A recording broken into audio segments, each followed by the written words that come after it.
All right. I'm recording. Okay. Do you want to record on your end too, or No, are you not I set up for wouldn't that? wouldn't wouldn't know if I wouldn't know how to if I tried. Okay, well, we won't worry about that. Okay. Um, but no, I don't care. I guess I should give some introduction. This is Topher. This is our round two. We had a conversation. I thought it was great. He's unprepared to release it. It doesn't meet his high standards. So I can't wait to see what these high standards are really like, because um, I thought it was really good. But anyway, what are we gonna do now? So lead us. So the reason why I didn't think it was very good was a bunch of reasons. One of the ones that you might not, I guess, might not be as obvious to someone on the outside of my head is as someone who works with adhesives and potentially neurotoxic chemicals on a constant basis for a decade, uh, any signs of neurological impediment, I'm very sensitive to. And so one of the things that happened in the last recording is that I kind of scared myself because I was kind of grasping for words so much and stuff like that, and a couple times I wasn't able to kind of hold all the different threads of the conversation together as well as I'm used to. And I like I say, it scared me. And I've talked to some friends and family about it, and they're fairly confident that I'm probably overreacting, and that it's probably more to do with the fact that that was the first time I've done something like this, and so uh, you know deep breath, just relax. But so that's one reason. Other reasons why I didn't kind of like it. Another one is that in this kind of a setting, I mean, the time just flies by. I couldn't believe how fast we got to 45 minutes. That was crazy. I mean, maybe at this point you're used to it. I couldn't believe that. I looked at the clock, 15 minutes passed, half an hour, 45, and then the battery died. But anyway, another thing I was noticing about it is kind of an inappropriate version of myself.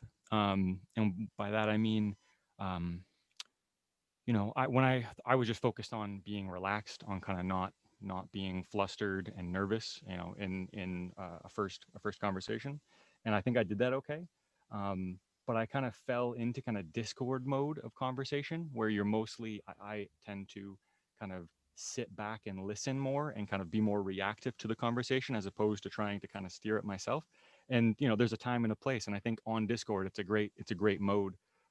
But maybe for a recorded conversation that might wind up on YouTube, that you kind of need to be a little bit more assertive, a little bit a little bit less passive. Um, and that's like an opportunity. I just wanted to broach a quick little model that we were having some fun with on the Discord last year, which is this idea of kind of the particle and the wave as a way of thinking about personality, where we kind of are we are waves, right? That, like, on any given day, depending on what we've eaten, depending on who we're talking to, depending on the subject, depending on how much sleep we got, etc., that we kind of fluctuate around in kind of a space of possibilities. That, like, we're so analogous to kind of the waveform from quantum physics. And then in a particular conversation or in a particular recording, you kind of collapse yourself into a particularity. You collapse yourself into this version of me right now, as opposed to all the other versions of me that I could be. And so anyway, it was a fun concept that we were playing around with last year. We actually came up with an idea for kind of doing an interview series that was trying to harness that. Like, so as an example, right? Like, just to use Joe Rogan as an example, Joe Rogan's done um, he's done 1,500 episodes of his show, 3 hours each, 4,500 hours worth of conversation. And if you were to take every single one of those episodes and kind of, if you can just visualize it, if you were to condense them into like an image of Joe Rogan, and then you were to put all of those images on a pane of glass and then stack all of those panes of glass together and then look at it, what you would get is this kind of composite image of Joe across time, where you kind of simultaneously see all of the different strange places that he ever goes, but then also the core pieces of him that are always there, no matter how many times you come back and look at him. And so anyway, like I said, we were thinking about doing a cool, trying to come up with a style of interview that would capture that same thing. Anyway, so I thought that in the first episode, as much as it was fine and it was okay, and I was okay. I was nice and calm, which I liked. I needed to, I think, in this format, be a slightly different version of myself within my field of potential. Anyway, um, I also missed a few keynotes, and I wanted um, I wanted to do kind of a better job of introducing myself to the Discord and kind of to your community. You know, one of the things that I like about your videos is that, you know, whether it's Job, whether it's Nick, whether it's Tim, whether it's whoever, when they appear in the conversation on Discord, there's some kind of preamble that's already covered, right? That like you kind of know what they're interested in, what their bag is, like what kind of conversations they're interested in, what questions they're grappling with. And so that you know, it's really efficient rather than Job having to come in and say, "Hi, I'm Job" 1,000 times to 1,000 different people in the Discord. You know, Job just shows up and you kind of know who Job is. And so I wanted to do a better job. I didn't think I did an adequate job of um, kind of covering those initial bases so that when someone sees me in the Discord, they can either run for the hills or you know, come in and ask me an appropriate question. Um, uh, and like another element of it was just that I'm kind of looking for help with something, and I was hoping that maybe this, you know, if this was seen by some eyeballs, that maybe the right people might show up to try to help me kind of with a thing I'm wrestling with. So anyway, so I should pause there. What do you think of all that? Well, you've pretty much made watching the first video a necessity at this point Oh no. for understanding this video. Sure. I win. Yeah, we'll see. um, I and for those who are just watching this video fresh, Topher fixes speakers. And there's no heat in the shop where he works.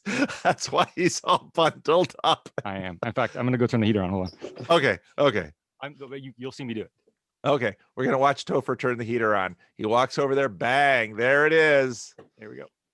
And he fixes speakers for a living, and we talked about that a bit in the first conversation. Why don't we begin by you? I mean, you you patch speakers that are blown. So Yes. why don't you patch the first video with some of the things that you thought, okay, not the big things. We'll get to the big things, but some of the who you are and what elements you missed in that video that afterwards you looked at it and said, no, I completely missed these things. What Yep. Fix that speaker for us. Okay, it's a very blown speaker, so this is gonna take some doing. So the first thing, I guess, it's partially a way to kind of share something about myself, and that's also a way to talk about this, which is that after my battery died, right, I was crestfallen. Honestly, I was so disappointed. You know, it had been a very long time leading up to having that conversation, and then the battery died after 45 minutes, and then I watched it, and like the whole thing was very disappointing and frustrating. And that night I ended up spending, I stayed at the shop an extra like 4 hours to kind of punish myself for how disappointed I was in how things went. Anyway, and but there's a one, the way I chose to react to it is kind of as a positive, that this was, you know, similar to how, though the truth is that I have actually I would have, if someone offered me a price to pay to have an hour of conversation with you, I would have paid a higher price 2 years ago. I would have paid a higher price last year than I would right now. Um, you know, not that you have become a less amazing conversationalist or whatever. It's just that where I was in my life, that like Right. I was hot to have a conversation with you 2 years ago and even last year. I get that. And so it's weird that, you know what I mean, that the universe, God, serendipity has chosen to bring us here last week and now, as opposed to when I had all of this stuff kind of fresh in my head, or when last year I had spent kind of all year um, building up my kind of conversational muscle to be able to lay myself out, to kind of get better at explaining the things that I'm trying to explain, etc. So it was odd, you know, it's odd that it's happening now as opposed to then. And then to some degree, I chose to interpret last week as well as kind of a it was a practice run, right? That like the universe, God is giving me a chance to kind of do it badly once and then come back to it again fresh and kind of have a better go at it. And so the battery running out wasn't a catastrophe; it was actually an opportunity. And so that kind of gives you a hint about kind of, I guess, a little window into my psychology as to how, even though despite I'm someone who has been kind of out of the, outside of the church my whole life, etc., that kind of, I'm vulnerable to synchronicity, let's say, or serendipity. Anyway, um, why started my own channel surfing? Uh, Well, let me I, just say something about that mhm, too. I don't think it's a, in my experience, I like your Joe Rogan image with the layers of glass. mhm, And from the experience of another person, not you looking outside, but us looking at you, I loved, once I understood what Jordan Peterson was talking about in terms of high resolution, low resolution, I grabbed onto that immediately because it's so true. And part of the way that we work as human beings is there's relevance realization. If I walk into my office this morning and there's a Bengal tiger or a coiled cobra in my office, it immediately has resonance. But generally speaking, when we meet a person, mhm, there's a presentation of the person that's a lot of our projection. We notice the things that we care about, but in order for that person to slowly manifest themselves and for us to get past our projection and our filters, that usually takes time. mhm, And for that reason, I usually have the first conversations I have with people, because now, us having had that conversation we had before, everything you just said has a lot more context than if this was video number one and we first met you now. Anybody listening to this video first would be like, what is he talking about? What happened in that first video? Maybe it's a great teaser, yeah, but I, there's sort of a process by which people get to know other people. mhm, And I'm comfortable with the way this has gone. So continue. And okay, I agree. I think it's, whether you want to say it's the universe, it's serendipitous, it's synchronous, or it's God. mhm, I'm comfortable with the way things have rolled out. So sure, keep going. okay. So I thought a way just to kind of just begin patching it up would be to start with just kind of where I am now, because there's a chance, like depending on how the rest of this conversation goes, there's a chance that it might get kind of ridiculously abstract, kind of potentially grandiose, etc. And so I just I want to, see that danger. yes, and so I want to just I want to ground it all at the beginning with that, like, I am, a very very simple guy. Who I am right now. So I'm 31. I live in an apartment with my wife and my daughter and my dog. This during COVID and even beforehand, I am daddy daycare. So I, in the mornings, every morning, including this morning, I was out walking around with my daughter. I do it almost every day. It's me and all the nannies at the park. Like, so I'm hanging out with all the, the grandmas and the nannies at the park, and I'm usually one of, if not the only father out there with their kid. And I'm getting to know them all, getting to know all the different kids and etc. So I'm hanging out with my daughter a ton. Then I usually take her home, feed her lunch, and then sing her some songs, read her some books, and then put her down for a nap. And then I get ready and head off to work. And so then I come here to work, and I work in a shop. I sit here at this desk. I fix speakers all day, every day. Inhaling glue, as I already made a kind of a half joke about. And then as I do so, I watch, I watch lectures, I read audiobooks, not as much of the audiobooks anymore. But, so I'm sitting here, doing that. Um, Working in the afternoon. Yep. So I live here so I mentioned in the last one, I live here in kind of the southeast corner of Toronto. It's kind of like a little town in the city. All four of the grandparents are still alive, and they're within this 10-block radius. Like, I walk past my wife's parents, and then I walk past my parents to get here to work. So like, I'm only about 10 blocks from home right now, which is very crazy and amazing.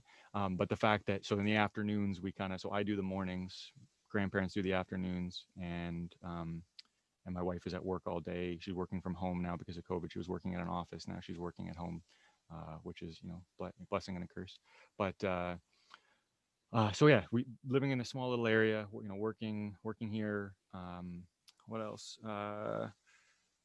You know, right now because of COVID, our shop is in limp mode. Like, you know, half of our, like, the way speaker repair works is that speakers that are too inexpensive to be repaired, right? That they're, you know, made in China, disposable, you just buy a new one.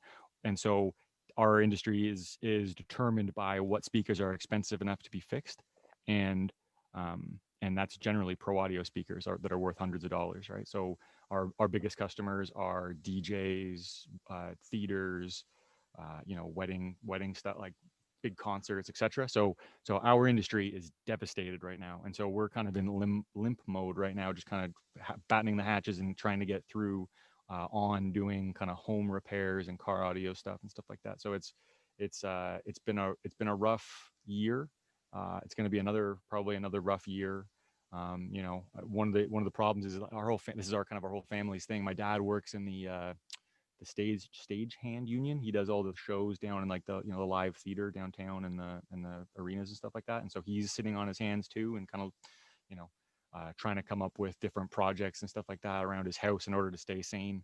Anyway, so you know, COVID has hit my family quite hard. Not as hard as many families, but you know, it's been a rough year. Um, uh, I'm not going to talk about that yet. So I'm not seeing my friends very much right now. I'm not playing any sports. You know, I was playing a few more video games kind of in the middle of COVID. I tried to resist kind of relapsing into my video game habit for the first stretch of COVID, and then I kind of gave in like June. Kind of had a brief relapse there, and um, yeah, can't play any sports. I managed to stop playing video games again, but now, like, without without the video games and without, you know, I don't know, something else to do. Like recently, I've just been kind of going to sleep early and just kind of to be able to get up and early and have lots of energy for hanging out with the daughter again in the morning. And so right now, my life is, like I said, just very simple. You know, nothing grandiose, etc. So just very plain Jane right now. Let's see. Oh yeah. The other thing I wanted to mention was sorry. The other thing I wanted to mention was my place within your kind of community, right? So I've when you first started talking about the Discord on your channel, I think I was one of the first people to join, like probably within the first, I don't know, couple hundred or something. And I've been on there. I was on there pretty steadily, like almost every day for about a year. There's a brief window where I kind of faded away a little bit, but for about a year there, like from like last summer till the spring, me and kind of a crew of people were hanging out in the voice chats like all the time. You know, me, Nick B, Iron Root, Joe Lars, Sherry, cast of characters. I made a list of names. I'm not going to go through them. But yeah, so I was part of that pool.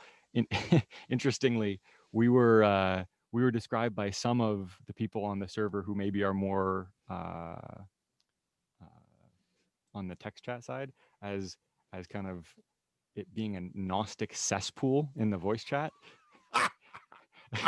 and I may have been a leading contributor to that dynamic, in that me and Iron Root and a couple other people who were kind of, you know, more, let's say, adjacent to, parallel to, or on the fringe of the Christian frame, kind of caused the conversation to kind of flow through a not explicitly Christian dynamic. And it was amazing how gracious all the Christians were to us to allow us to kind of have our voices heard, or kind of our frame honored, which was very nice. But as a result, because I guess maybe the more explicitly or orthodox, small orthodox Christians, some of them were put off by it, which didn't even occur to me. And then after a while, I had a couple conversations with people, and it dawned on me that, like, oh, there are a lot of Christians on this server who don't like how non-Christian the voice chat is sometimes. That's interesting. Okay. And so anyway, that's kind of where, you know, how I fit into your community is I've been yeah, kind of following along. I mentioned at the beginning why I wanted to have this conversation so badly, like 2 years ago, and there's kind of two sides of it. One is that I kind of had the closest thing to an epiphany that I've ever had, and so that caused me to kind of reach out for people to help me with it and to explain it to kind of practice laying it out and etc. And then the other thing was that you and I happened to be on a very strangely parallel kind of intellectual track for a few months there, where we were both coming out of the Peterson thing. You had just read a couple of Heights books, as well as I think did you read Harari around that same time? A couple of Harari, one of, if not. I read Haidt and Harari even before I started doing YouTube. So, but I was talking about them for a while. Yeah. Yeah, and so you were riffing on Harari, Haidt, Yeah. Peterson, and Yeah. so and you were kind of doing those, and even the Weinsteins, etc. And so and the IDW in general. And so I was watching your lectures, Peterson, etc. And so you would have these ongoing conversations with voices that I was as or almost as familiar as you with. And so I was tracking along with all your conversations and kept on feeling like, oh, I could jump in here. I could jump, like, if I was able to be next to Paul, that I have notes to add here because I'm on the same kind of train of thought as him. And so it felt, I don't know.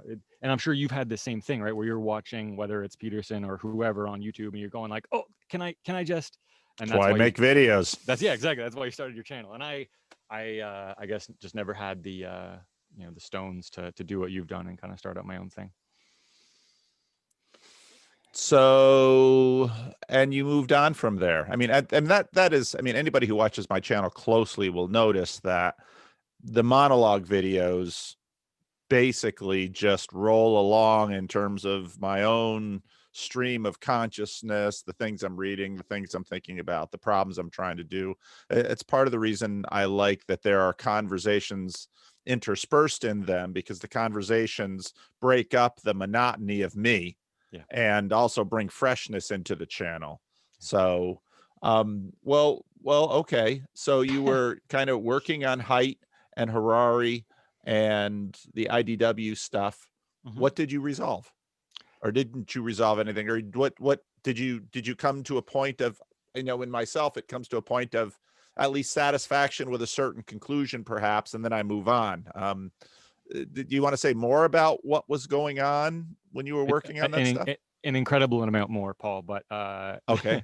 Yeah, but maybe that's not what you want to talk about today, because we talked about a lot of cool stuff, and I'm really curious, because when I mm-hmm. where our last conversation left off, when your computer died, mm-hmm. Where you were really helping me, because it's obviously an ongoing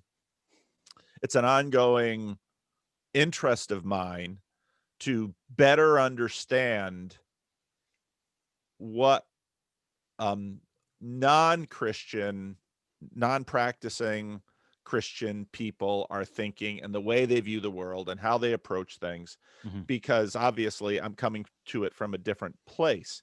Yep. And actually, to me, the more I like the fact that the Discord community is less interesting to me the more overtly Christian it becomes, and the more Christians dominate it. Because, and not that I'm not interested in Christianity, obviously, yep. But for me, my entire YouTube journey has been a learning experience and a way of resisting the insularity that churches and Christian communities naturally produce.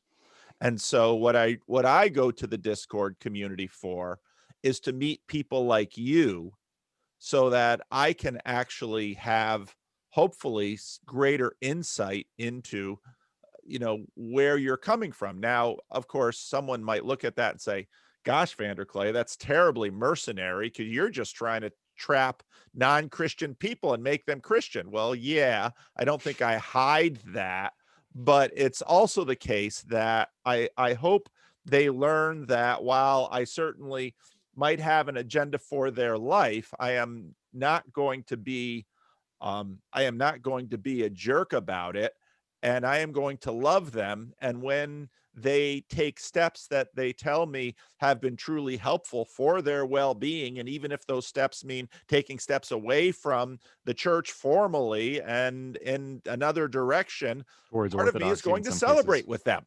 And that's, I think that's foundational in terms of a vibrant relationship, and it also manifests and bears witness to a humility that Christians should have, that all of our systems are limited, and that I have often seen it the case that some people, before they become better Christian, need to become less a kind of a Christian than they were before. I have Yeah. seen that repeatedly in my ministry. And so that doesn't bother me. And I also have a theological filter that affords that. So that's sort of, laying all my cards on the table, and why to me it's a privilege, and and and truly an exciting thing for me to actually be able to pastorally participate in the development of non-Christian people in terms of their agendas. And so Mm. that's, I mean, and apparently that seems to have come through in my channel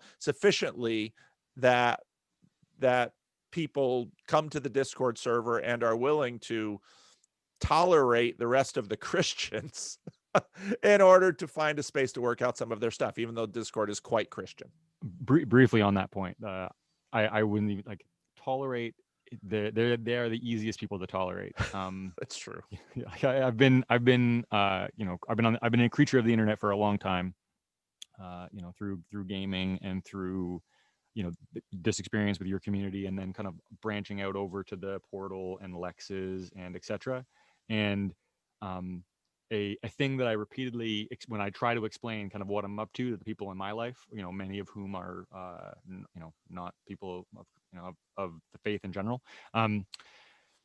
I always say, like, who would have thunk that kind of cruising around on the internet, that the best people to find to have great conversations with would have been this kind of quirky, kind of very, very specifically filtered, but Christians, right? That Yeah. like, and so I don't want to put any emphasis almost at all on toleration, because I feel like they are, like I say, your community is special, and kind of the culture of conversation on there is unique amongst all the servers that I've been on, and they are, you know, they are, as far as I've been able to find, kind of the best people to have interesting conversations with in the world, and that's amazing. And then there was a point I wanted to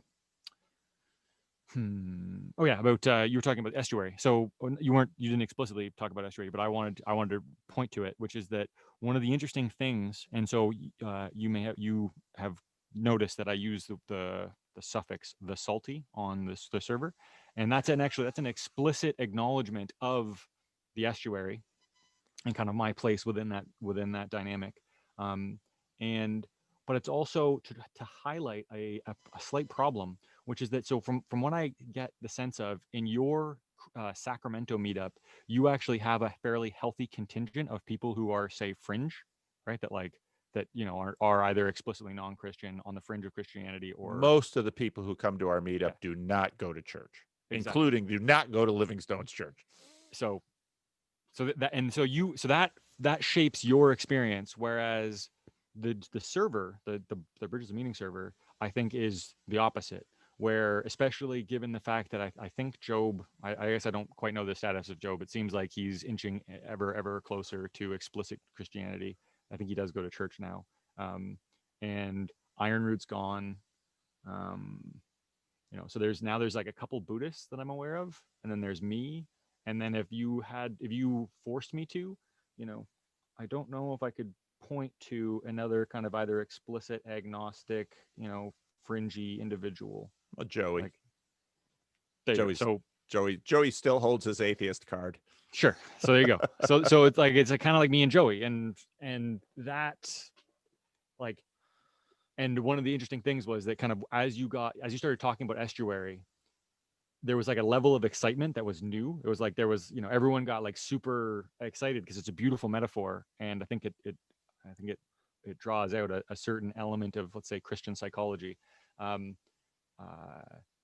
and And so everyone was super excited about it. And yet, so while the conscious conversation or the articulated conversation was explicitly about the integration of, fresh water and salt water, the salt water seemed more dominant than ever, right? Mm. And so this kind of disconnect in between the conversation and the mood or the just the balance of population on the server, which I don't know what you can really do about. But I guess what I'll give you, if anyone is out there who is let's say Christian curious or agnostic or whatever, and if you're willing to kind of come into a space and listen and kind of just have great conversations, find a link to Paul's Bridges of Meaning Discord server, because it is the coolest place to have conversations, whether you're Christian or not.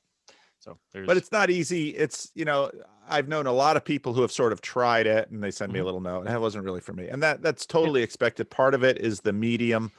Part of it is it's not, in our culture, we have been so good at making things easy that so much of why the Discord has been so helpful to you also comes from you, that you digested the channel. You brought a lot of passion and power and your giftedness to the conversation. You were persistent. And this is true in church as well.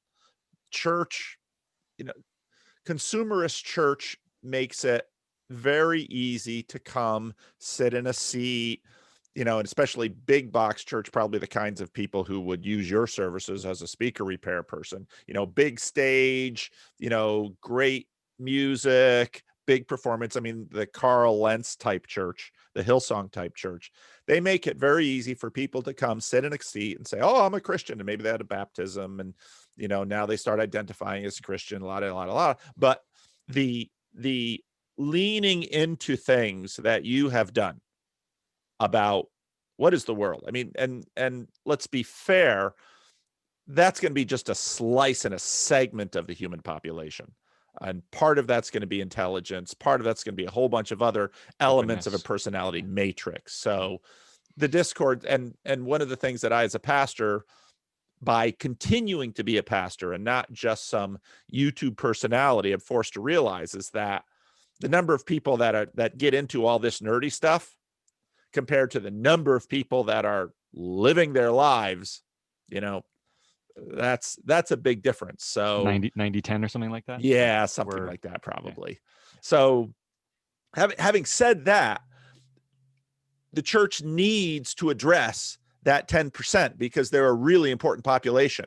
Because I was listening to Tom Holland's recent podcast where I didn't know about the guy he does the podcast with, has this metaphor about cows and grasshoppers, because he wrote a history of the 60s.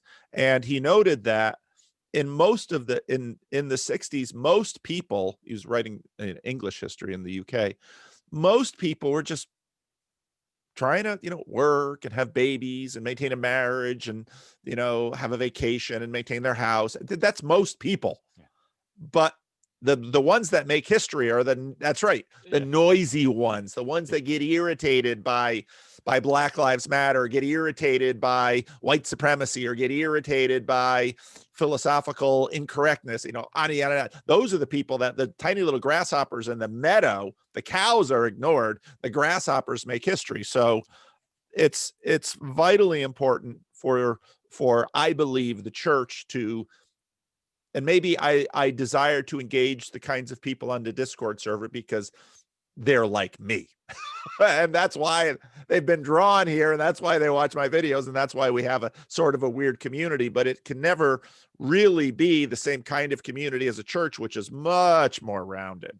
Yeah. So I have a way of framing that dynamic, that kind of, who we small, minority are and what we might be up to. Do you want to do a brief fall into the story of my childhood and then my Absolutely. my teenage years? Okay, sure. So we'll come back around to that. I love those things. Oh yeah. Yeah. What am I doing? Regular people, more people watch my monologues than my conversations, but more regular people prefer the Or the conversation. conversations because they're filled with all of the stuff that you're about to lay out for us, and they're And curious about that. and I've noted, like, I've heard many times. So I get to sit on the server all day every day and listen to people come in and kind of either praise you or complain about you. And I hear a lot that people really like the conversations as well. So here we go. Um, so I divided, like I never actually done the self-authoring stuff, but I've like it kind of suggests divided it up into kind of three stages. The first one is just like 0 to 11, under the tag the playful childhood. Um, so my childhood was amazing, like just absolutely amazing. So we lived on a street where there was kind of a wave of young people, kind of all who were all the same age at the same time. Whether it was my older brothers, they had a kind of a crew of kids with them. Then there was a crew my age, and there was even some kids my little brother's age.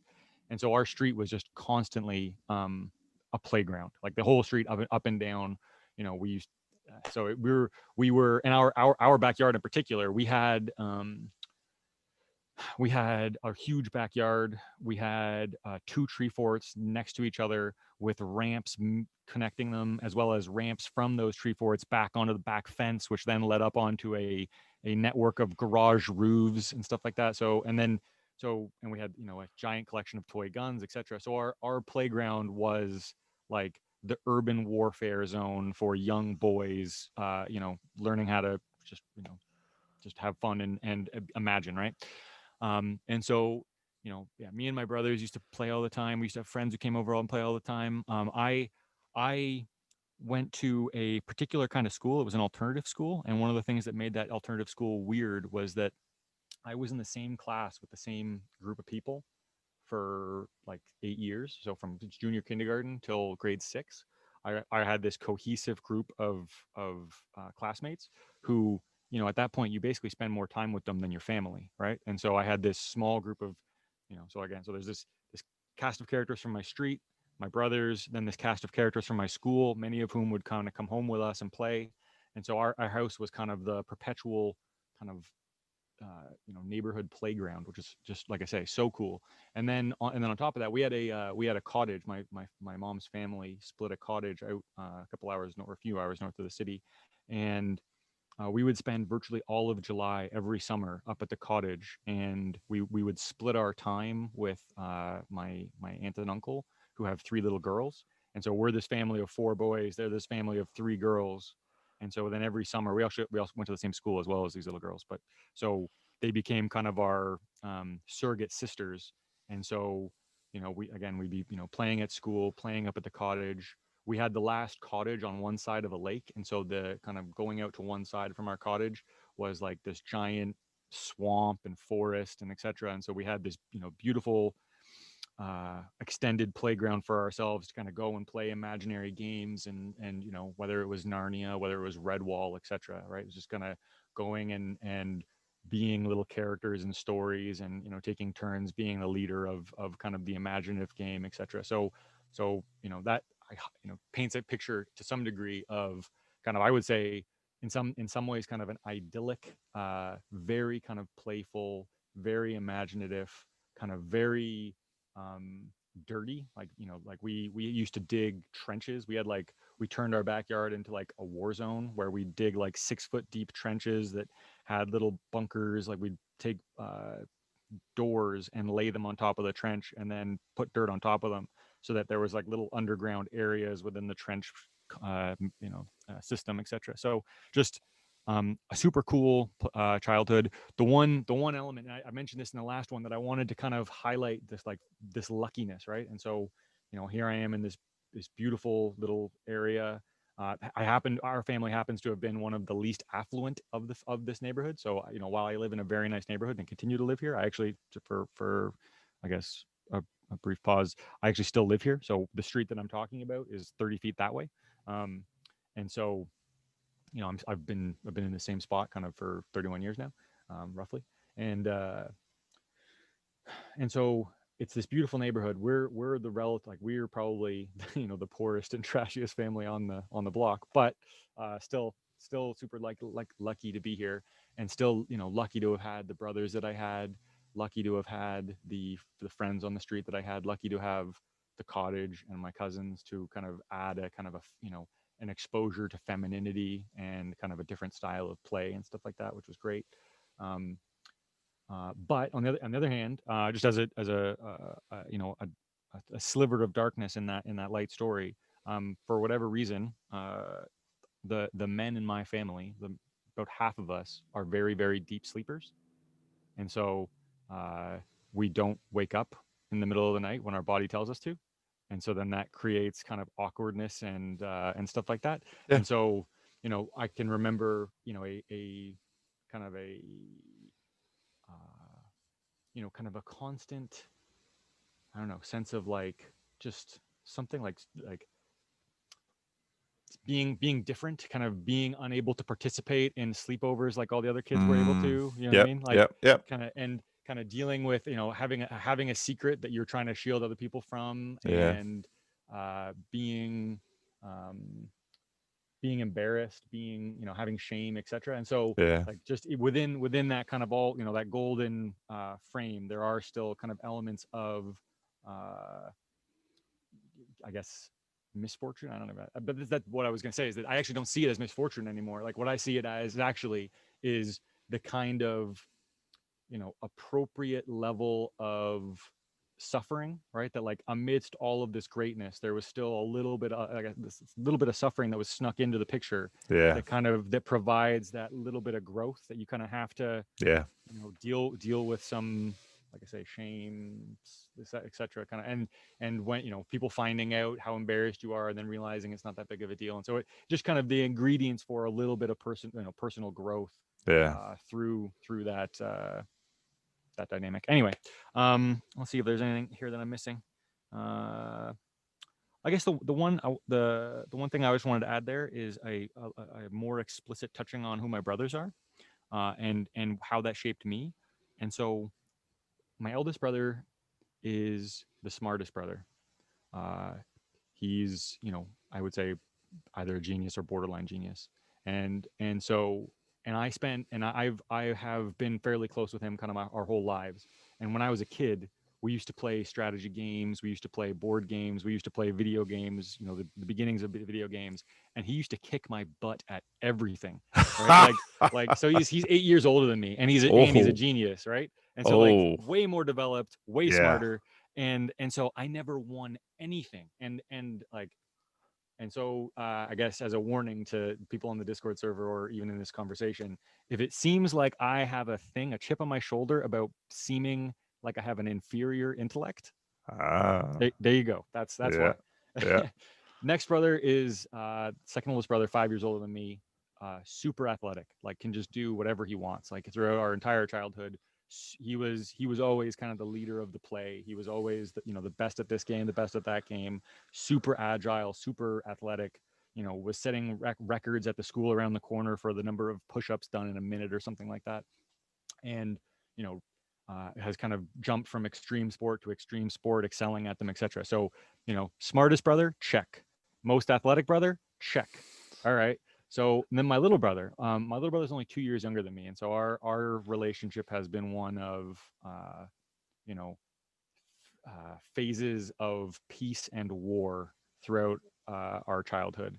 And so, we fought a lot. We also played a lot. So, we played with each other the most, but then we also fought with each other the most because we were the closest. Um, but he is the nicest. He is right. So he's just, yeah, he's absolutely the nicest little kid. And now he's a young man, but he remains just an absolutely uh, wonderfully kind young man. And so as a result, what does Topher get to be? And so that leads us into chapter 2, the Dark Ages. Because so what I don't know, maybe this is predictable, maybe whatever, but I wound up being kind of the dark sheep, right? Like so and that dynamic of, well, all the choices were precluded to me because I had the nicest, the smartest, the most athletic, so I had to come up with something, is one that I've kind of retroactively framed on it. I don't think I ever kind of consciously made that decision, but that's what ended up happening, is that kind of I wound up being the kind of the dark, brooding, and mysterious, dysfunctional black sheep character The within emo our family. brother. Yes, exactly. I had I had uh I had a my neighbor who was a very attractive like 19-year-old, maybe 20-year-old when I was like 14, in the midst of the heart of puberty, and with my acne and my long dark hair, and I came out on my front porch and she was on her front porch and she said, "Oh, hey, what's your name? I don't know who like," and I said, "Wow, my name's Topher or Chris. What's going on?" And she said, "You're like the dark and mysterious one, right?" And I just didn't know what to like. You're practically Medusa, like, A like, word, a yeah, word from the gods. yeah. And it's like, and so, yeah, froze, didn't know what to say. But yeah, she literally, I mean, like, it's not just me looking back and projecting. Like, people would literally just say, like, "Oh, you're the dark sheep, you're the mysterious one." Oh, interesting. Anyway, so, another kind of hint of kind of suffering added to the story, which I think again is I choose to now frame as luck, which is that, coming out of elementary school, with my classmates, we all applied to the same 7-8 school. And I think 7 out of 8 or 9 out of 10 all made it into that same school. I was the one kid who didn't. Right. So, like, my this cast of characters who I've kind of woven my identity kind of in and through and around, etc. Right. They all go off together as this cohort. Now, it turns out that, as of they intermixed into that whole school, and then by high school the group had fractured and spread out and gone its own way. And so it really wasn't that big of a deal to have been the first one to be kicked out a year early. Actually, there was two of us who didn't make it in anyway. But so that set off what turns out to have been, I think, a pretty crazy, like a pretty seminal moment, I guess, in my life, looking back at it, which is that kind of, as soon as I would say like 3/4 of the year into the next year, I was being a pretty shitty student. I was kind of intentionally lollygagging on my way to work, or sorry, on my way to school. Like, I'd intentionally miss streetcars or intentionally miss buses in order to kind of be 45 minutes late or an hour and a half late. I was constantly reporting sicknesses. So I kept on calling in sick and missing school, staying home for this reason or that reason. Um, so kind of, just almost immediate kind of manifestations of pretty poor kind of dysfunctional behavior. And my mom tried, like, she would go and drop my brother off at work or at school, then drive home to try to get me to get in the car to be dropped off at work or at school. And so, my parents definitely tried really, really hard to kind of help me stay kind of in and engaged in school. But I was pretty pretty adamant and pretty stubborn about not that that I was gonna uh, they had to drag me with my nails across the floorboards, kind of thing, in order to kind of get me to go to school, because it turns out that I was probably deeply depressed and and heartbroken over having lost all of my friends in one fell swoop. And this interesting thing happened in grade 7, which is that after kind of all these shenanigans, they finally kind of cornered me and brought my parents into the school, into the office, and they kind of, they were talking to each other, going like, "Do you know he's doing this? Do you know he's doing this?" And I kind of, I had been, you know, playing them off against each other to some extent, like, telling them like, "Oh, it's that." And so then they finally got in a room with each other and kind of squared the story between them, and then kind of turned and looked at me and were like, "Okay, like, you've been like, you're either dying, right? You've been sick so much, you're either dying or you've been lying a whole lot. Like, what's going on, kid?" And I turned to these people and I said, in this just kind of moment of kind of, I guess, attempting to explain like all of this misbehavior over the course of months, and I just said, like, I feel like I have an empty space in my chest, right? Like, I have a hole in my chest. I have a void, a cavity, where in the center of my chest. And looking back on it now, I you could say that I was telling them, like, I'm heartbroken, right? Like, Yeah. I'm just, and what was is one of these examples of kind of honest speech kind of transforming the world, because all of a sudden, as soon as I said that, right, like the tension, the anger in the room just, right, Yeah. all the adults in the room are looking at this kid who's just told them that he's heartbroken, right, Yeah. and all this behavior is just a manifestation of Yeah. kind of sadness. Yeah.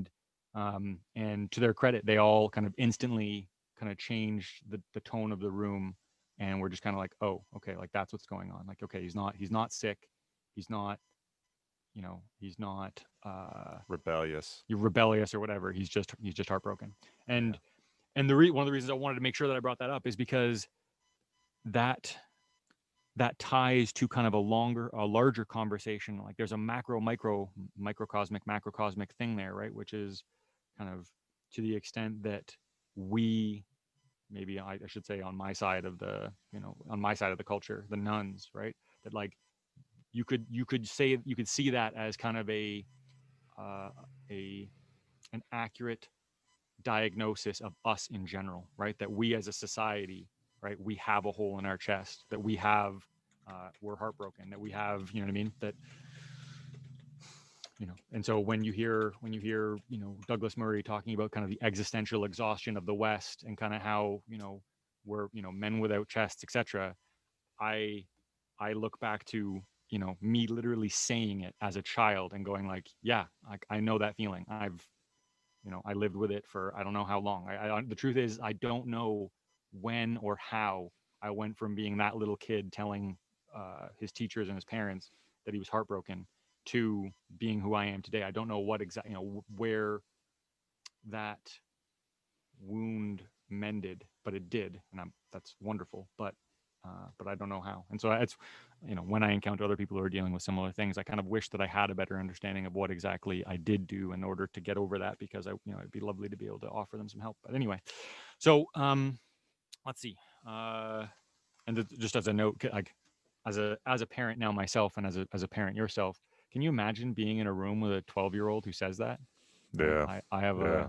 a hole in my chest, I can and understand how you just took. I mean, they were probably all looking at you like, we're gonna.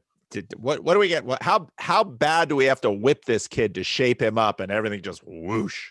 yeah, Oh, yeah, and suddenly they all realize, to a degree, their complicity in. I mean, even though no one did anything wrong, the systems were just functioning. yeah. But oh, my kid, something died inside my kid and Mhm. I didn't see it. And I can imagine probably at that point things started going in a better direction in terms of what all they were bringing into your life. Yeah, exactly. Yeah, the like I say, the kind of the bubble was burst. The kind of the higher tension bubble was burst, and then from there, I did. I mean, it's been a while, so I don't have a super clear memory of it. I think that the rest of my stay at that school was probably healthier. Like I probably did a better job of making it to school, and they probably relaxed on me a little bit, which was nice. Anyway, Yeah. um, so the next, to let's go here. The next phase is, off to high school, and as for many kids, high school is kind of, for me, a that's when I started to get into, drugs and alcohol. I guess looking back, you might say that, I don't know, like I guess I'm, I don't, anyway. Let me. Okay, there's another note that I wanted to hit there in between. When I was choosing my high school, I specifically chose one that was farther away, quite a bit farther away. I would say about 10 times as far away. Um, I chose a tech school over the school that is literally like I could probably see the top of it from where I am right now. In fact, I could see it from the back windows of my house. I could see the high school next door, which was a more white collar. Like this is a very affluent neighborhood. And so all the kids who go to that school's, parents are, whether they're bankers, they're, movie producers, whatever around here. Um, and I kind of explicitly rejected that in order to go, across town to the tech school where I could be more, everyman, be more blue collar, kind of learn how to, build stuff, etc. And And then that was probably a mistake. Maybe, I don't know. I guess at this point, as I've been kind of saying, nothing is a mistake because here we are now. But um, Why do you think it was a mistake? I had a really hard time getting to school and making it that much harder for myself Yeah. by half Okay. forcing myself to go 10 blocks away. Yeah. And then it turns out that school, like I kind of probably romanticized it a little bit as, like I say, like this blue collar thing, like this tech school. It was it was a castle. It wasn't actually a castle, but the school looked like a castle.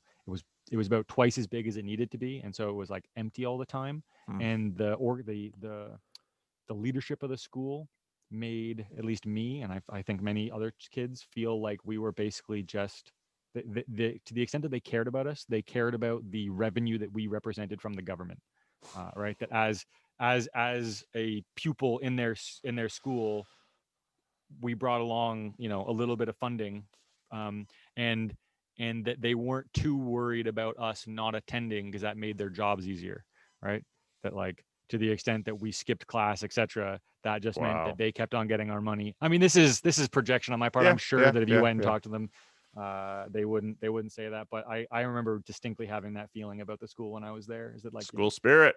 yeah, these guys, this principal doesn't give a poop about us. This vice principal doesn't give a poop about us. And they're, the extent that to the extent to which that they tried to prevent us from skipping was Yeah. negligible. And anyway, so yeah, I went to the school, started smoking quite a lot of marijuana at the beginning of high school. By farther along into high school, it turned into actually drinking quite a bit. I was like 6 feet tall, 6'2", with a beard, and so I was able to walk into the beer store across the street from the high school and buy alcohol for me and my friends.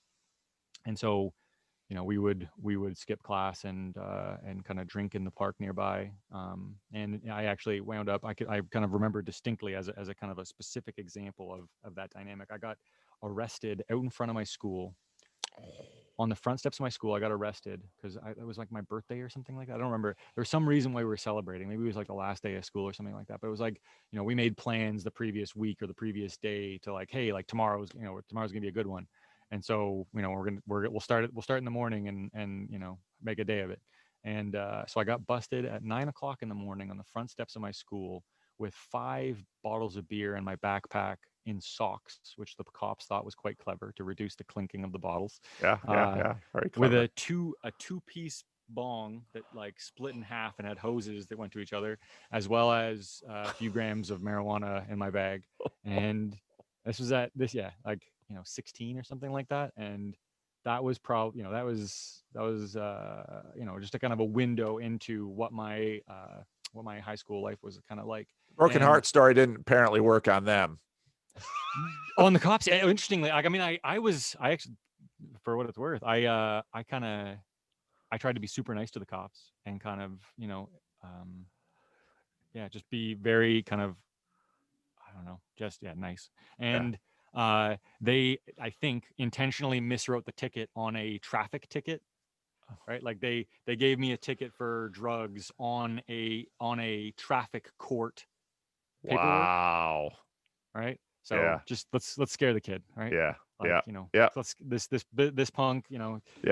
he's not up to No. nothing really that bad. Let's The system doesn't really need to focus on this one. Yeah. So yeah, let's just scare the bejesus out of him, get him and his parents to drive up to traffic court, and then find out that it's going to get dismissed immediately. So that's what. Anyway, yeah, so that was high school. And so, to an extent, I mean, a thing that I've kind of been going through in my life is kind of having been a few years ahead of my cohort in ways, right? That, like, as I'm smoking weed, then 5 years later, all my friends are smoking weed, and then I'm drinking, and then 5 years, like, I'm going marching through this kind of progression of delinquency and misbehavior. And then all of the other, like, everyone else in my grade and in my class, like, they all did all of those things too. They just did them 3 years later, 5 years later, 6 years later, etc. Like, Yeah. even the preppy good kids who were all getting straight A's or whatever at high school, they all wound up doing the same thing as me. I was just done way before them. And Yeah. so I've been kind of at the head of the bell curve a bunch of different times. And so, to an extent, to your larger point about kind of having a read on the nun generation. Let's fingers crossed that kind of again I'm just a few months or a few years kind of ahead of the curve, and that there's going to be a wave of kids kind of figuring out that they've got to figure something out, that they've got to figure out what the top of their hierarchy is going to be, because they're going to have something there no matter what. Yeah. So yeah. Um, That was good. That was good. there's so much more, Paul. How are we doing for time? This is We're doing fine. I mean, before you were able to get a rando slot. So those are usually about 1 hour, and they're 1 hour because they're rando slots. And some people can't do an hour. Some people can do 5, and I never know who's who until I give them an hour. So I gave everybody an hour, and I thought, no, after talking to you, I thought, no, Topher can go a while, and not it's as long as you. You're prolific, buddy. I am amazed at how well, especially on the Q&A sessions, and I guess over the course of your monologues as well. But your ability to kind of coherently profuse is something. yeah, well, but and but I also have a sense of, I have a sense of what I think is important. And so some of the people I have on my channel, I think are important, even if they're not popular. But other people, I mean, I think people are going to benefit from your story. You tell your story well. You're obviously, whatever you think of your relative stance with respect to your brothers, you're obviously very sharp. You're obviously very articulate. You have a good sense of what's going on, and again, just in a totally mercenary way, you're a good resource for me because I can understand where you're coming from. I've seen you enough on the Discord. I've heard you enough on the Discord. You get, and there's always, people always have cheap ways of dismissing other people, but you're not going to be so easily dismissed, just in terms of who you are and how you carry yourself. So yeah, no, that's good. Well, again, and I don't want to, I do want to make a comment now that you're gonna, after you, because I've got a sense of your perfectionism, which it's not uncommon with tradespeople in my experience, because the value of your craft is directly related to getting small things right. And I would imagine with speaker repair, that's very true, because I'm sure you can fix a speaker just kind of to get it going again. But once you really start putting, I don't know the terms you use, once you really start putting load on that speaker, the quality of the repair is going to be evident, I would imagine. It can rip itself apart pretty quickly. Especially, I do work on 5,000 watt speakers and stuff like that. And so when you're putting that amount of juice through something, you have better have done a great job. Otherwise, it will very quickly, catch fire or burst.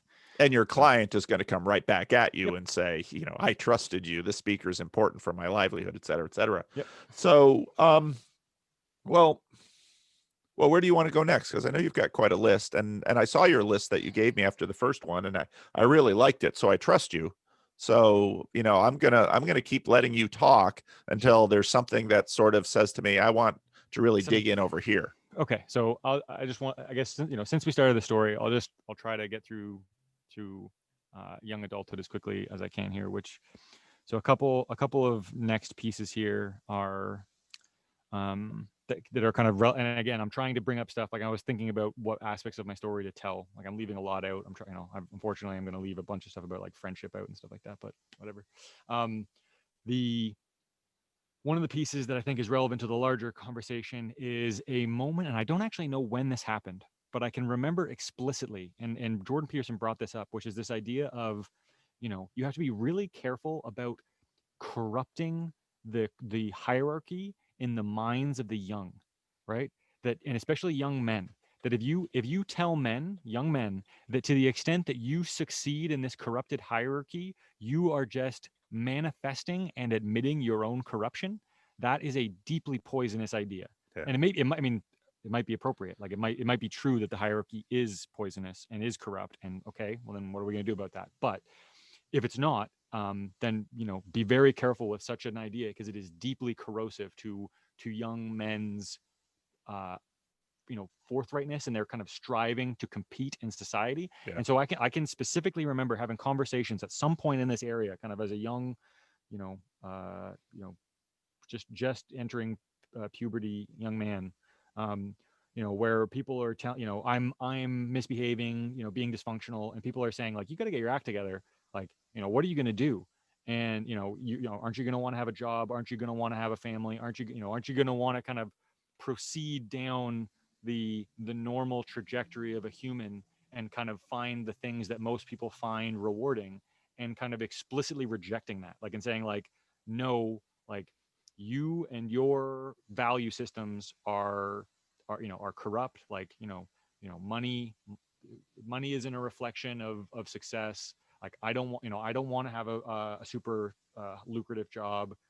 I'm gonna do my own thing, and I'm not going to play by your rules, kind of thing. Like, I'm gonna, like, screw you and your game. It's a corrupt, stupid game. And and so I just, like I say, that was a thing that Peterson pointed to, and I hadn't thought about it in a long time. But when he said it, I was like, I had that conversation, and it did affect me. Like, I was that kid who, because of what, and this, I guess this has to do with, be careful be careful what you kind of explicitly say within your society and in your culture, because kids are super sensitive, and maybe even a subset of kids are super sensitive, and they will hear you, right? That if the culture is saying the system is corrupt, capitalism is, et cetera, et cetera, there are going to be a subset of individuals who hear that and then react to it, and will absent themselves from the game. And so I was one of those kids. Anyway, um, I think that's really key, and it's true. There's so many pairs of things you have to learn both sides of, but you have to get the measure of them correctly. You have to know that there's corruption, mhm, but you also have to know that there's the potential for something beyond corruption. In that sense, I like Jonathan Peugeot's, parasitic language, that cynicism, you know, cynicism cynicism can be helpful. Like, I'll grab that with C.S. Lewis's food medicine idea. Cynicism can be okay medicine to a moment, but it's bad food. And right. you get the sense in that in order for you to actually be healthy, you need to know, you need to know that there is corruption, so you're not naive, but you need to know that there's something beyond corruption that you can shoot after and participate in and seek after. And I look at our present moment in, American politics, for example. I mean, right now we've got one group of people on the far left that are basically saying everything is corrupt. It's the patriarchy, it's white supremacy, everything is corrupt by people's, um everything is corrupt by, all narratives are manipulated for the ends of particular powerful people.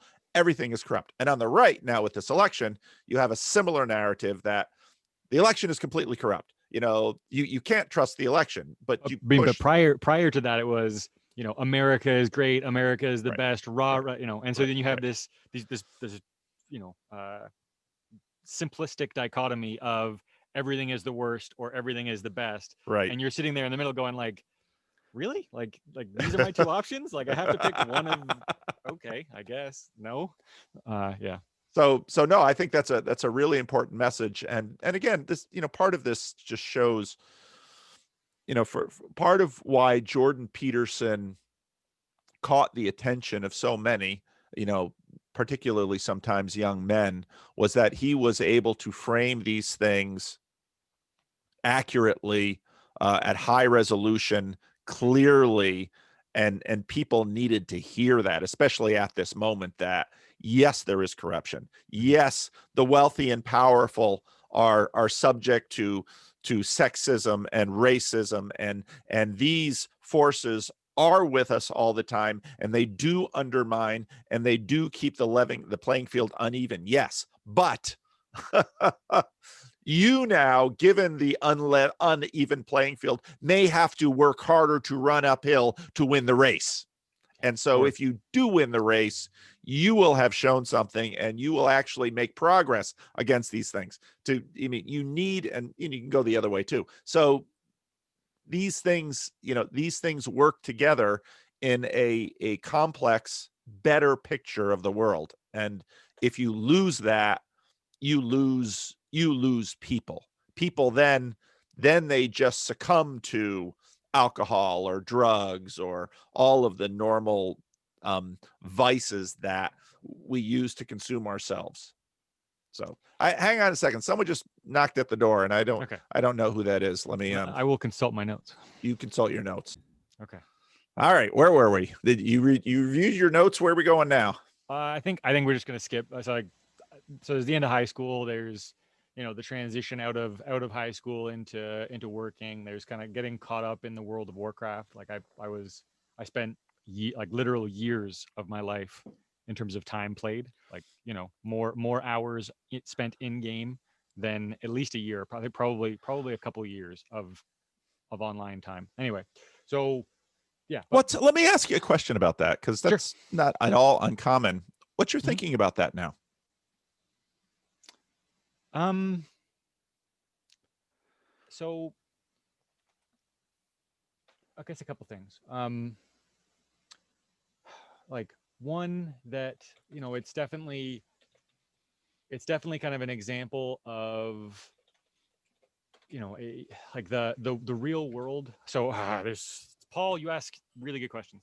Um. So I think one of the things our society struggles with is kind of the stepwise introduction from adolescence into adulthood, where we do this kind of Santa Claus fairy tale princesses and imaginary world thing where we shelter our kids like crazy up until like a certain point, and then all of a sudden it's like the curtain gets pulled yanked back, and all of a sudden here's the whole world, all the possibilities, all the things you can do, all the pressures on you, all the scariness and reality of life all at once. And I think it's too slow and then too much too soon. And I think that's one of the things that kind of having a more coherent and kind of more coherent and more traditional cultural transition, where your society has kind of specific ways of guiding you out of adolescence into adulthood, where they kind of put more parameters or more blinders on your phenomenology so that you're less overwhelmed by the complexity of reality as you kind of leave adolescence, would probably lead to fewer people, in this case, young men, kind of seeing the overwhelming kind of cacophony of reality that is our complex, ridiculous world, and then shrinking back from it, and then hiding inside of virtual worlds like games. So that's one layer of it. Another layer of it is that one of the things I was wanting to kind of touch on was my relationships with my brothers, my eldest brother, the one I already mentioned, being super smart, etc. That hanging out in those worlds was something I did with him. So that was probably that was probably the closest that he and I kind of ever got, was going through all of these various kind of uh, digital and fantasy adventures together over the course of like half a decade. And so he and I were a tag team that went from guild to guild, and we actually even started a guild and kind of did our own thing. And so that was an opportunity for us to forge a deeper relationship with another, and kind of like spend a good chunk of our lives kind of hanging out, which was neat, and probably particularly neat for him since he's kind of a shut in, and so he doesn't have um, as many of those relationships with people who are actually in his world. So the opportunity to have that relationship with me was probably fairly positive. Anyway, so that's one thing. I mean, there's like skills that you pick up, right? Like you're at the high end of that game, you're kind of organizing 25 or 40 people. Actually, you're organizing like 100 people so that on a nightly basis you can have 40 of them working together to kind of do complex problem solving, inside of boss fights and stuff like that, where you do like coordinated movements and all kinds of stuff. And so there's kind of like an almost unpaid corporate management side of it, where you're having to get everyone's schedules aligned and kind of give people incentives to actually show up and be regular participants and stuff like that. So there is kind of a side of it that does kind of teach you some layers of real world skill, but I would say in general, um, it's a part of my story. It's part of who I what made me who I am. It's a part of why I'm relatively kind of comfortable and uh, kind of developed in kind of online space, right? That like I have I can type really quickly. I can, use these voice comm things very well, like Discord. I don't know if you know this, but Discord was originally developed as a Yeah. gaming.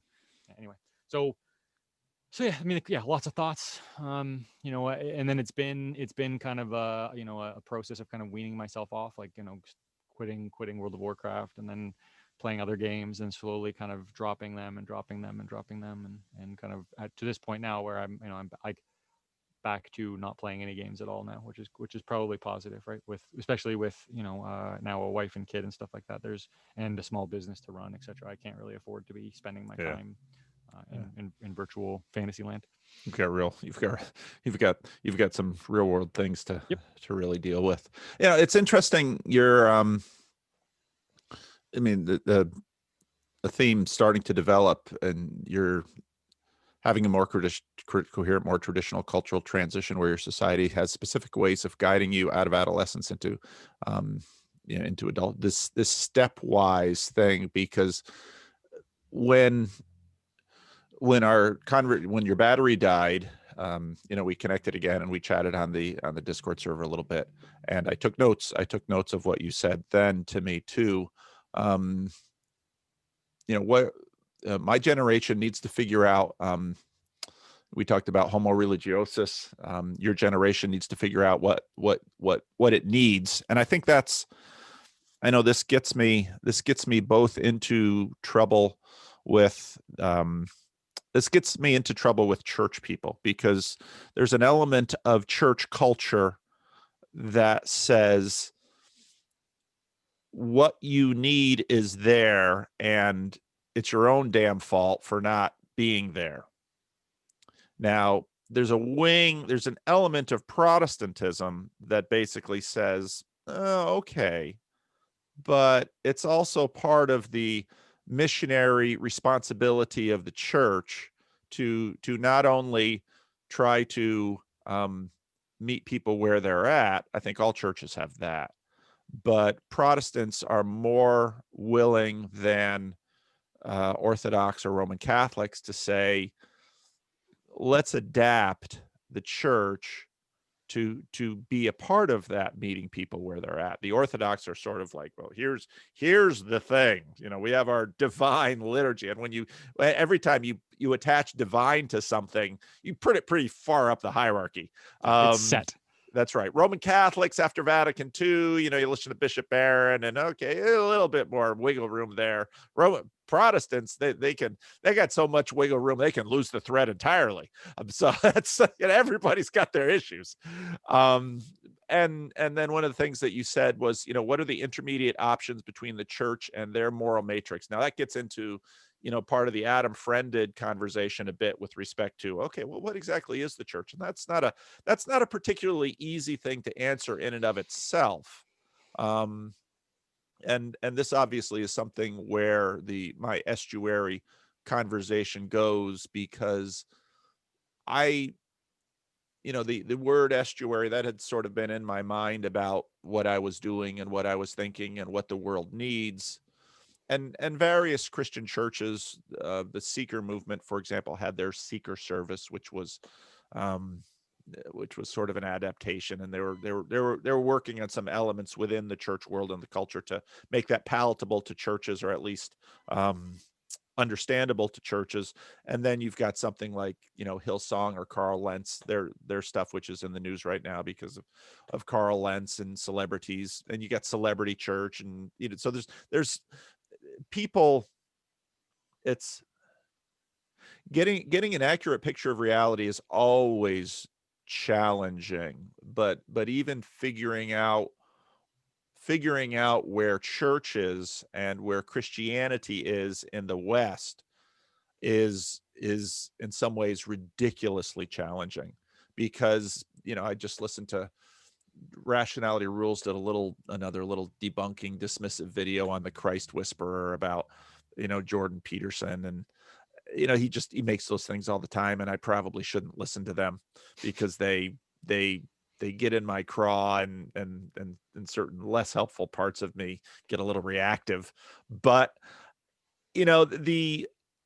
it's really difficult to actually conceptualize and articulate the role that Christianity and the church plays in the West. And that's where Tom Holland's book was so important and profound, because he draws a picture that says, you might not have ever been to church before, but the Western church and Christianity have so deeply inhabited the value matrices of the West that, and I'm effectively Christian. Yeah, that's right. And Rene Girard, put a point on it many times and said the only tools the atheists have to critique the church with are or the Christian churches. tools. Yeah, And so in many ways, for the church, even though institutionally, and if you're counting noses in the culture, you might say, oh, the church is losing influence. And in some ways it is. But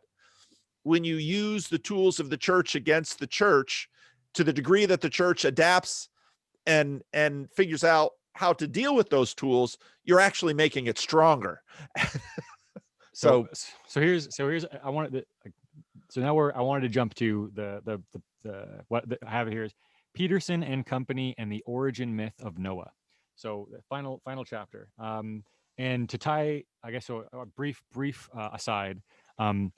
You were talking the other day about how writers sometimes have to come up with kind of convoluted and elaborate ways of justifying what the elephant wants to do. When you were talking to Poe and her, struggling with having a second kid. Wait until you hear this. So, okay. And then to tie back to the earlier part of the conversation. Oh, crap. That's my brother. Hold on. Which brother? Mickey, can you pause? Yeah, I'll pause. So you were talking earlier about kind of why you have you kind of have a disproportionate focus on that small portion of people who hang out on the Discord, right? So, those weird people who are into the nerdy stuff. And so one way of construing why that makes sense is to kind of go back to Peterson's kind of bottom up from behavior into story, into abstraction, from story, et cetera, that the bottom into articulated knowledge direction of wisdom. And so one way of construing kind of what scripture represents, and I think this is very Petersonian, is that scripture represents the output of a distributed cognition or a distributed dream, right? And so that there is an ongoing process across the centuries in between all the artists, all the storytellers, the shamans, the priests, etc. That there's a kind of a type of individual, probably the same kinds of individuals, the same personality cocktails that find themselves kind of hanging out on Discord with each other. That the certain kind of person, is chewing on things, is talking about things, is representing things, is kind of a significant part of this for me has always been kind of this kind of subconscious computation, or like that I have been kind of my whole life kind of looking for particular puzzles and kind of particular answers to those puzzles, and I'm not necessarily consciously aware of kind of what I'm putting together, or what what question am I trying to answer. And it's only through kind of watching what jumps out at me when I'm watching, whether it's you, whether it's Peterson, etc.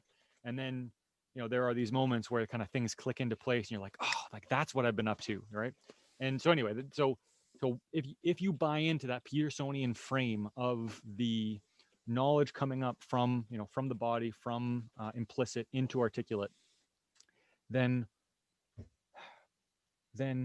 a way, like when you're talking about kind of the the different churches or the different traditions and their room for wiggle room, one way of seeing that is that this process is ongoing, right? That like there's a visual thing that I was using for it was like that there's kind of funnels over different regions or different populations, and that over time kind of ideas and images and etc. kind of evaporate up into the air, into the funnel, and then get kind of mixed together, and then and then maybe they rain back down or something like that. Anyway, and so I was using the funnel as a way of kind of seeing like the overlapping them over the overlapping nature of them, because simultaneously one population that kind of was working on a particular scripture or working on within a particular tradition might kind of have its thing, and then over here there's another group that's doing it. Anyway, the question is how does the output of that process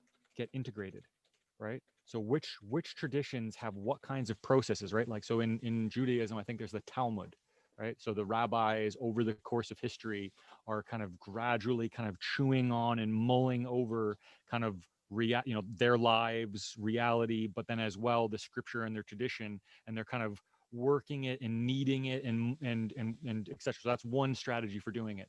You were just kind of saying that the Orthodox kind of have a very locked down, that like the scripture is kept at the center, or whatever it is, the traditional, the center of the tradition, the to the extent that they have already had that process happen and then have some amount of the output of it in hand, they have now locked it, right? And so they are this is our divine revelation, and they're that's it. um and in my opinion, um sorry, my dog's chewing on the funnel, that's hilarious. uh, uh, uh in my opinion, that this might of all times, this might be the time where it makes sense to have your ear to the ground when it comes to that stuff, right?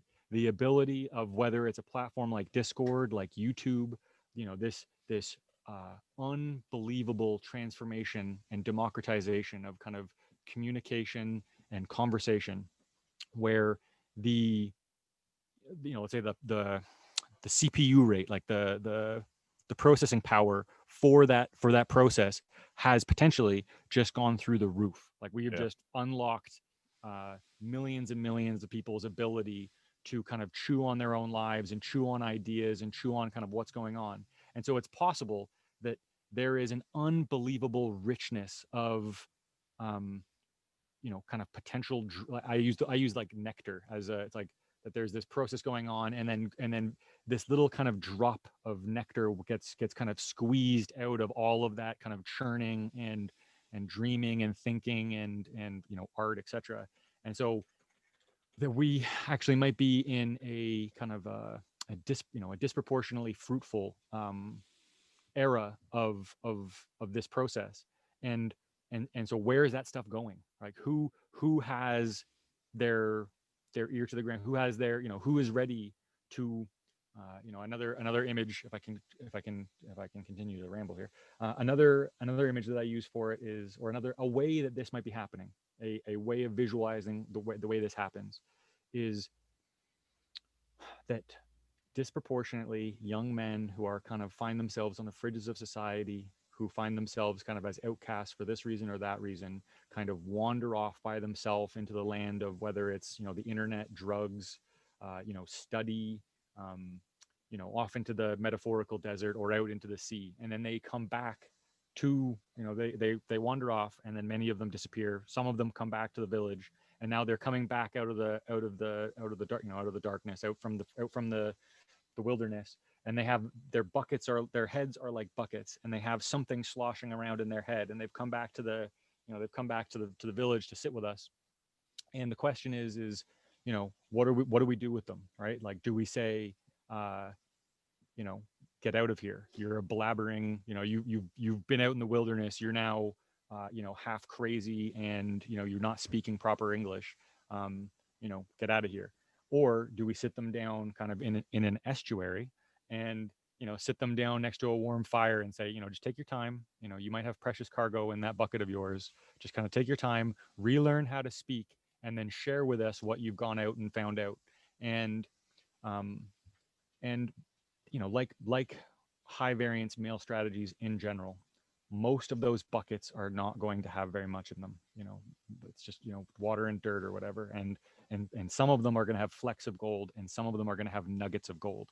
And you know the place that has that place where those individuals who are going on those shamanic journeys or whatever, who are returning with what they have to share, to update to update the scripture, essentially, right? Like that, to the extent that this is a historic process, and where that stuff does get stored, ideally, is kind of in some sort of very, holy and, uh, elevated, storage. It's like an SSD card, right? You keep on using the computer metaphors, right? So it's like, that there is this, the RAM is this kind of distributed cognitive dream process, and that the RAM is kind of churning away on all this stuff and computing stuff, and then every once in a while it pops out a little bit of just divine data, and where does that data get stored? And um, and I think that, like you're just kind of saying, that different traditions have different levels of guardedness around their SSD card. Some are just saying nope, like no one gets to touch us, read only, no write. And then other traditions are saying, like, the process that has given us the divine truth, to the extent that we now have access to it, is this same process, and there's no reason to suspect why it should be over, right? Like, there's no, I mean, like I say, if you buy into the Petersonian frame of this direction of bottom to top trajectory of knowledge generation, and kind of wisdom generation, of scripture generation, then there's no reason to think that it's over. Like, so why wouldn't we be eagerly seeking the fruits of that process? Sorry. No, it's good. It's good. Yeah. Well, and it's I look at it more three-dimensional than that, because and this is a point that I often try to make. Even if one has extraordinarily, let's say, a high view of scripture, which in a modernist Protestant context means a particular thing, when I look at other traditions, the manner in which they hold scripture is different. And so there's lots of layers to that thing too. A guy, Leslie Newbegin, he was an Anglican missionary. I believe he was Anglican. He was an Anglican missionary. He left the UK in the 30s and returned in the 80s. So he spent a good deal of the 20th century outside of the UK and as a missionary in India, and then came back to the UK afterwards, and was just sort of he spent his retirement years, as many clergy do, uh, continuing to minister, but now gaining what he had gained over all of his time. And he, one of his great lines was that the church is the hermeneutic of the gospel. And what he meant by that is that it's the community itself, in its in its fullness of both thought and materiality, in its traditions, in its symbolic, dramatic, liturgical reality, is what takes this gospel and turns it into real life. And all churches do that. And actually, all people do that. They take, whatever texts they have, whatever sacred texts are out there, and they incarnate it, and they live out, and then they contribute back to it. Because even though it's of tremendous assistance to have a fixed text, because it gives you actually something fairly stable that you can relate to. The text that I have in my mind is different even from the text that my grandmother had in her mind 100 years ago, just by virtue that we're different readers. We're patterns, reading patterns. So there's a lot going on there. But I think you're right. And I think we've got, in many ways, we are in a period, and this is often said, we are in a period similar to the Protestant Reformation, in that what happened during the Protestant Reformation was that literacy rates, of course, were rising, and now texts became ubiquitous, democratic, inexpensive. And I mean, they didn't even have all of the institutions around the text. For example, a printer would set up shop near Luther. And I just heard something like, this was on the Tom Holland podcast. Luther's writings were making up about a sixth of what was being printed in Northern Europe at the time, which is an astounding number.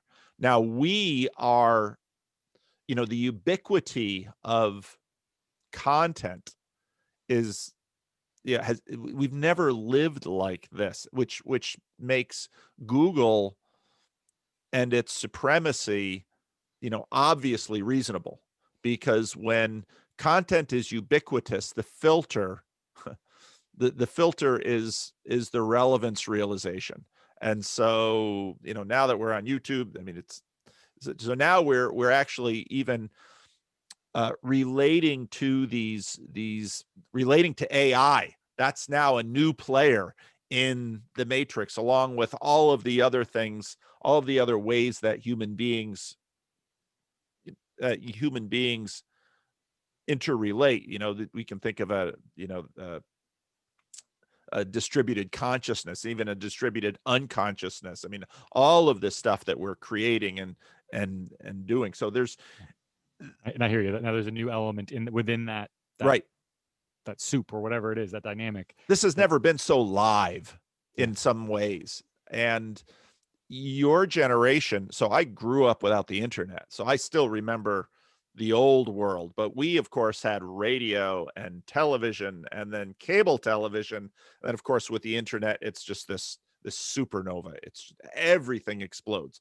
And so then in a way, not only is AI out there filtering, but each of our lives, all of us have, relevance realization, for Vaki's term, which is the filter, where and and I can very much understand young men, for example, what in a sense you do when you play World of Warcraft is you've just put this enormous filter on your life, because all of this time you're going to bring your world down into one little frame.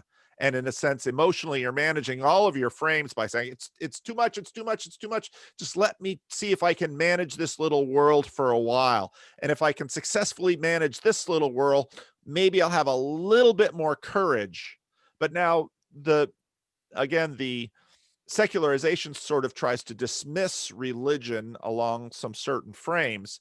And I think Peterson is in many ways sort of I mean, what Peterson effectively did was basically say to people, the the dismissal of religion as certain as a certain aspect, which was sort of set up by secularity, set up in the 17th and 18th centuries, and then continued into the 19th and 20th centuries, this certain setup, that's going away. And you're no longer going to be able to basically hunker down and say, oh, that's supernatural, I'm leaving that over there. It's like, no, the supernatural natural distinction, that's probably going away phenomenologically, because it's all coming at you. The easy dismissals of certain things are no longer going to work. And and and we don't know where that will take us, because the what is being demanded of us now, computer games, pot, alcohol, they are all strategies of reducing complexity. Mm-hmm. And an addict is fundamentally someone who eventually says, I'm going to reduce complexity down to one thing, which is my drug. Or row, kind of a idolatrous relationship with romance is another reduction of complexity. I'm going to make my romantic relationship with one other person the only thing my life is about. And, we don't look at these things as drugs of sort, but if you look at, I mean, bodice another word for it would rippers, be God, right? Like that's right. That's right. you're And elevating it to God status. that's right. And in a sense, that's what God, in terms of I'm going to put God in scare quotes here, just so Christians don't have, seizures or anything. But that's in a sense how God functions, because it's at the top of the hierarchy. And that which is at the top of the hierarchy then orders the rest of the hierarchy. Right. Just like the addict sleeping outside my door, the thing at the top of their hierarchy orders their life. And in some ways, it's a coping strategy to Mm-hmm. manage overwhelming complexity. and come down to one thing. And people do that all the time. They do it with whatever they put at the top of their hierarchy: God, family, drink, romance, children. And of course, religions have been dealing with this, with that dynamic forever. And because we've had to deal with it, but now suddenly things have, especially for people who tend to be, Peterson once said that our, the exaptation of food, um, searching and Yes. acquiring Yep. gets, information searching and acquiring gets mapped onto that. And if you think about that, and with the supernova of food and information, it's not unreasonable to see why we have the issues we have. But it's so it just to further that metaphor, like it's a superfluous, low calorie supernova, Yeah, right? And so then, and that's where the relevance realization kicks in. Google, etc. Like the cream rising to the top. What that now more than ever you need. It's like the apes who have just this giant guts and spend their entire day just nom nom nom nom nom nom. yeah, Like wouldn't it be better if you had a fire, a cooking pot, and some tools in order to try to find that high calorie, high protein source of food, as opposed to having to just spend your whole day eating right. And Jordan leaf. Peterson sort of comes into the window then with his individualism and says, you, you now must, in a sense, be at the center of this, because your decisions, your choices all matter. And of course, in the context of a meaning crisis where we've got the enormous complexity around us and the skepticism that, okay, the world doesn't have particles down beneath. We don't even know what's down there. Is it energy? Is it waves? Is it vibration? People offer all these kind of things. And the critical thought that I too might not exist in this. And to have Sam Harris just sort of blithely, you know, Yeah, there's no there. yeah, there's no there, Yeah. and to say no, but you can keep going like that. And it's like, well, Sam, maybe you can, but a significant part of the population and a growing part of the population cannot. And so then of course Peterson comes in, and if you once you begin to see all this, you begin to say, oh, okay, well, I can understand how and why he had the effect he had. And for, again, many people, a very helpful effect, because suddenly it's like you're getting, they're taking you off the soma, and now suddenly you're finding that, well, the real world is actually, can be pretty terrific and painful, but it's Mhm. it's far more real than the little reduced frame that I was trying to manage, the being overwhelmed with complexity before. So we have hit our tentative time limit. Oh, we had Yeah. some breaks. Yeah, we had some breaks. So are we gonna cheat and keep on going, or are we gonna end it here? Oh, I don't know. Okay. What do you want to do? I want to talk forever. Well, that's Okay. probably not available, Yeah, I know. I but know. we can Well, go a little bit longer, okay. So because I just dumped a whole bunch of stuff here, and I'm curious what you're going to pick up. sure. So the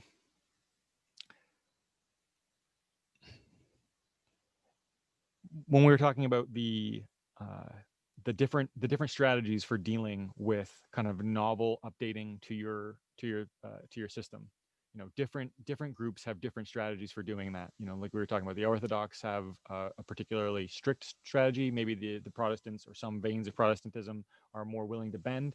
And the question is which of these strategies is going to work over time, right? Like which, at the end of, these systems are, in my opinion, like I really like the idea of kind of thinking about them as living organisms. I think that's kind of the best analogy or metaphor that we have. Obviously they're not quite living organisms. They're some sort of like co-evolutionary organism that is living within and between human minds and stuff like that. And but there is a co-evolutionary dynamic to it, where to the extent that uh, you are integrating new information well, or that you are holding it back, that is going to manifest itself as action of your constituents, of your people, and then that's going to be more or less successful over time. And so there's a pragmatic element to, is the Orthodox strategy appropriate, or is the Protestant strategy appropriate?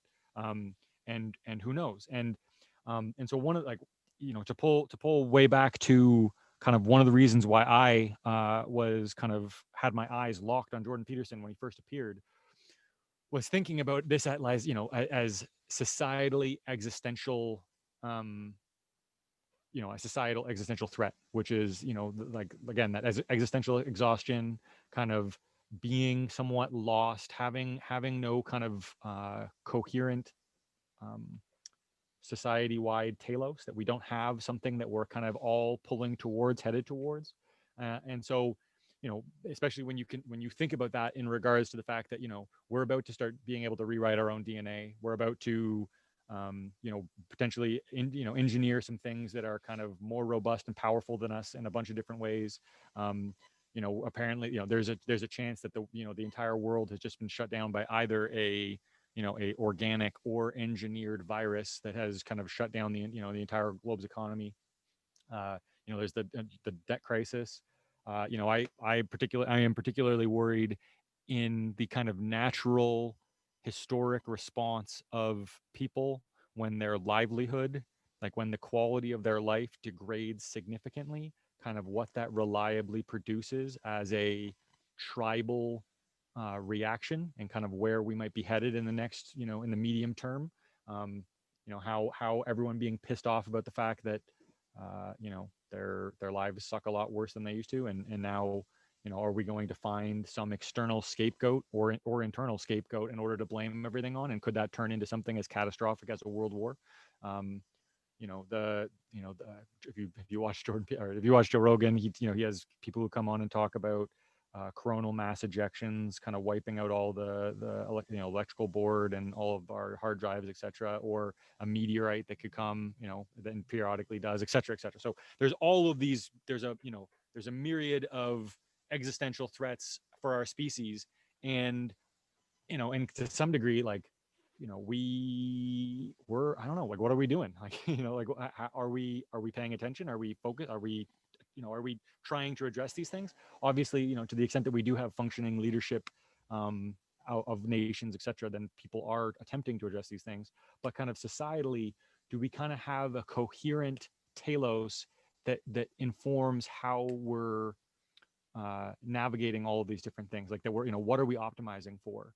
And and that's an example of kind of where, this translation of the, our best implicit morality, kind of what our elephants are up to, into conscious and articulatable space matters, right? Like, it's, one of the common things that I've had, in these conversations that I've been having on your server, is kind of all of these conversations with Christians, where we're exploring all the different ways where our elephants are walking in parallel, or we're headed in the same direction, we're pointing at the same things, we agree implicitly on so much.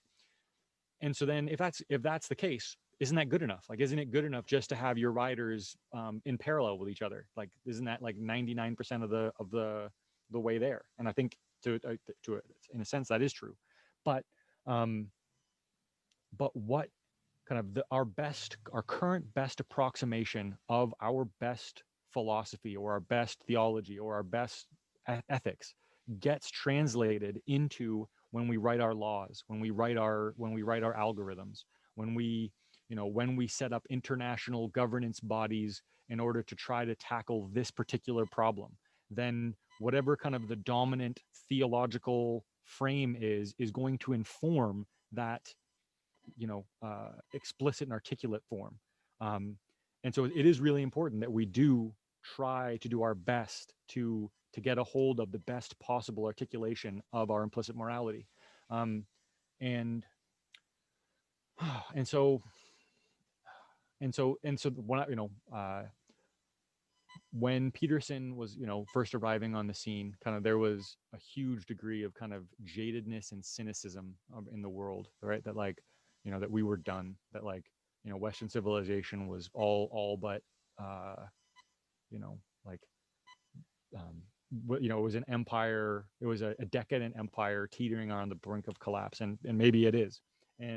But there wasn't anybody stepping up and saying, like, no, and here's why. Like, here's who we are. Here's why we should believe in ourselves, and this is where we should be trying to go. And um, and so, when he arrived, like, he was like a salient bomb for me, because like I was trying to say earlier, like, I have all of these kind of, I've been trying to keep track of all of these kind of subconscious questions that I seem to be kind of keyed in on, and they're all in this vein of, like, you know multi-dimensional, personal, communal, familial, and societal, uh like, harmony, or health.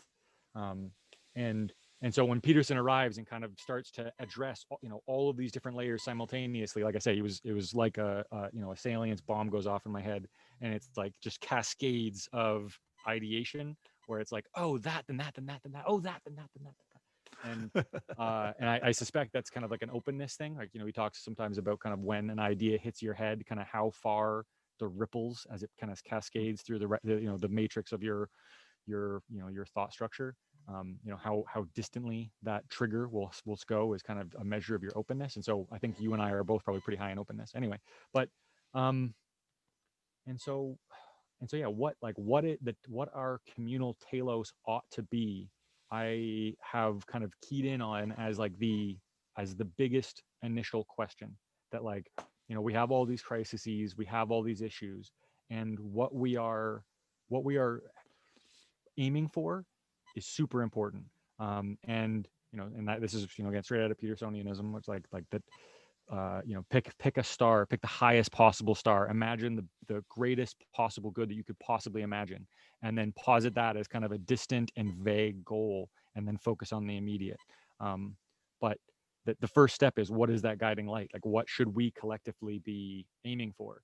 Now, um, this might be an example of my failure to properly uh, learn kind of Christianity, and to have had enough conversations and kind of delved far enough into it. But I don't know if I could well articulate what a Christian telos looks like. Like, I think if I was going to attempt to steelman it, it would be something like, you know, um, that you don't try to get too specific. You don't try to articulate it too finely. Um, you trust in a pattern or a personality that there are stories of, that there's kind of like an associative uh, matrix around this idea of Jesus or of Christ, and that this represents kind of the archetypal hero, and the Christian telos is something like, not to um, not to get too tied up in the details. Like, don't try to get don't try to get your hands around it too tightly. Don't try to express it too clearly. Just do your best to embody this heroic pattern, and let the chips fall where they may. That that this is too big of a picture to ever comprehend. It's too big of a picture to for any mere mortal to ever get a grasp on. And so, here's the heroic mode. Here's kind of the archetypal heroic mode, and just aim for that, and then cross your fingers. Now, like that, like I say, that's my attempt at a steel man. It probably sounds like a bit of a straw man. But do you No, it want to? doesn't. But what you're right on is part of what we keep bumping up into is the fact that we're using language, we're communicating through Zoom, we're writing things in books, and these are modes of representation which, by virtue of what they are, have limitations. And this is where Leslie Newbegin's assertion that the hermeneutic of the church is the hermeneutic of the gospel. Now, that, of course, is a communal picture, But if you were to say translate it into a Petersonian picture, the focus is more on the individual. Then the what Christianity finally is okay. To what degree can you be Christ? And because finally the you have one life, and here it is, and at least one life in this dispensation. Here it is. The choices you make, the um the ways what you both allow to shape you, and how you spend your time. All of this on this platform right now. Here it is. And and that, I mean, obviously in a sort of what I'm doing with these conversations and what we've done in the last, you know, 2-3 hours that we've been working at this has been okay, who is Topher? Who is Topher? What is he? Where does he come from? And we start peeling back layers.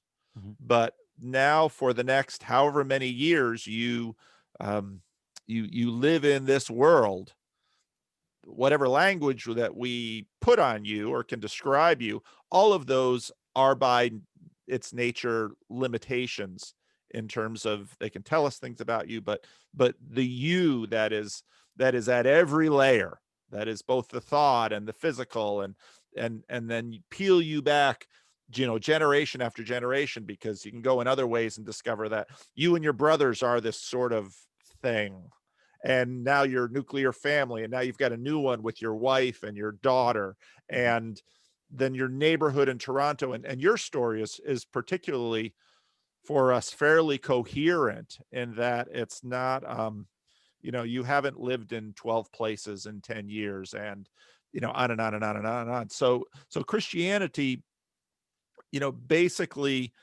gets us down to you, but not just you, because and this is exactly what happens with Jesus theologically. We have Jesus of Nazareth, and then we have Christ.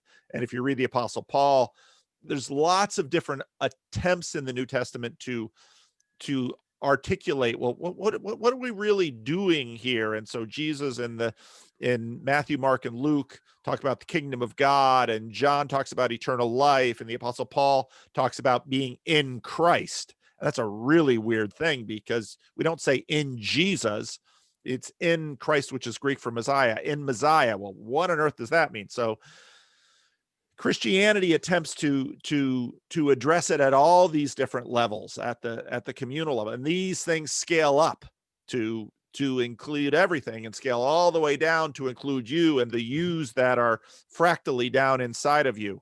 And so in many ways, what Christianity always says is that when when Jesus is about to ascend, he tells his disciples, the Holy Spirit will come upon you. And now, I've spent a fair amount of time and need to do more time sort of deconstructing that for our contemporary audience. What on earth do we mean by the Holy Spirit will come upon you? Because there's all these different images that sort of inhabit us that I think have now been sort of dislocated and warped by our culture. But and then he says, and you will be my witnesses. Well, what does that mean? It means that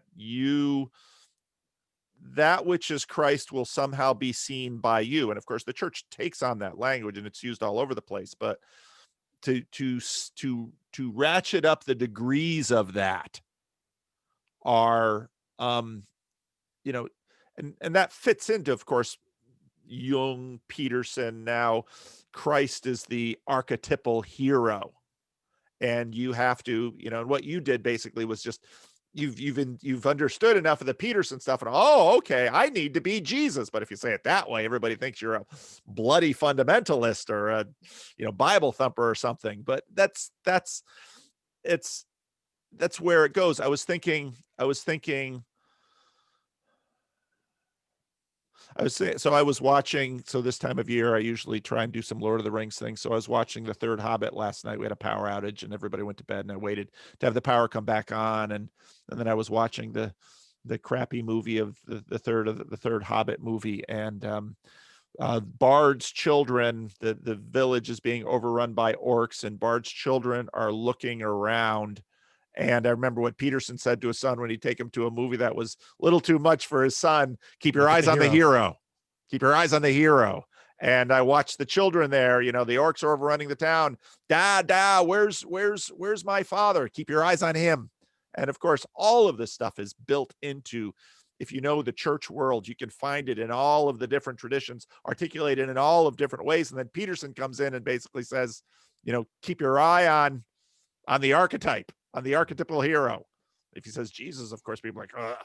But no, and that's, and so it only works though if you have living stones available to you, if you have those little representations of the archetype somewhere in your life. And of course, none of us fully can as fully represent the archetype. And the strange thing about Jesus that you meet in the Gospels is he's sometimes hard on the people you think should be his allies, and he's kind to the people you think should be his enemies. And sometimes he's hard on the people that are his enemies, and he's kind to people who are his allies. And Jesus just keeps flipping that around. And so He's a wave.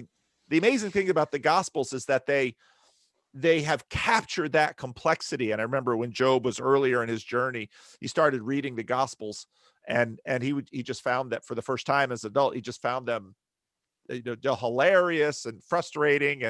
And when I heard that, I thought, no, he's really reading them now. He's not reading them like a lot of church people that are so insecure and conscious of their Christianity that they're always doing that. Their chattering writer is making apologies for Jesus and dumbing him down for them, which churches have been doing for them all along.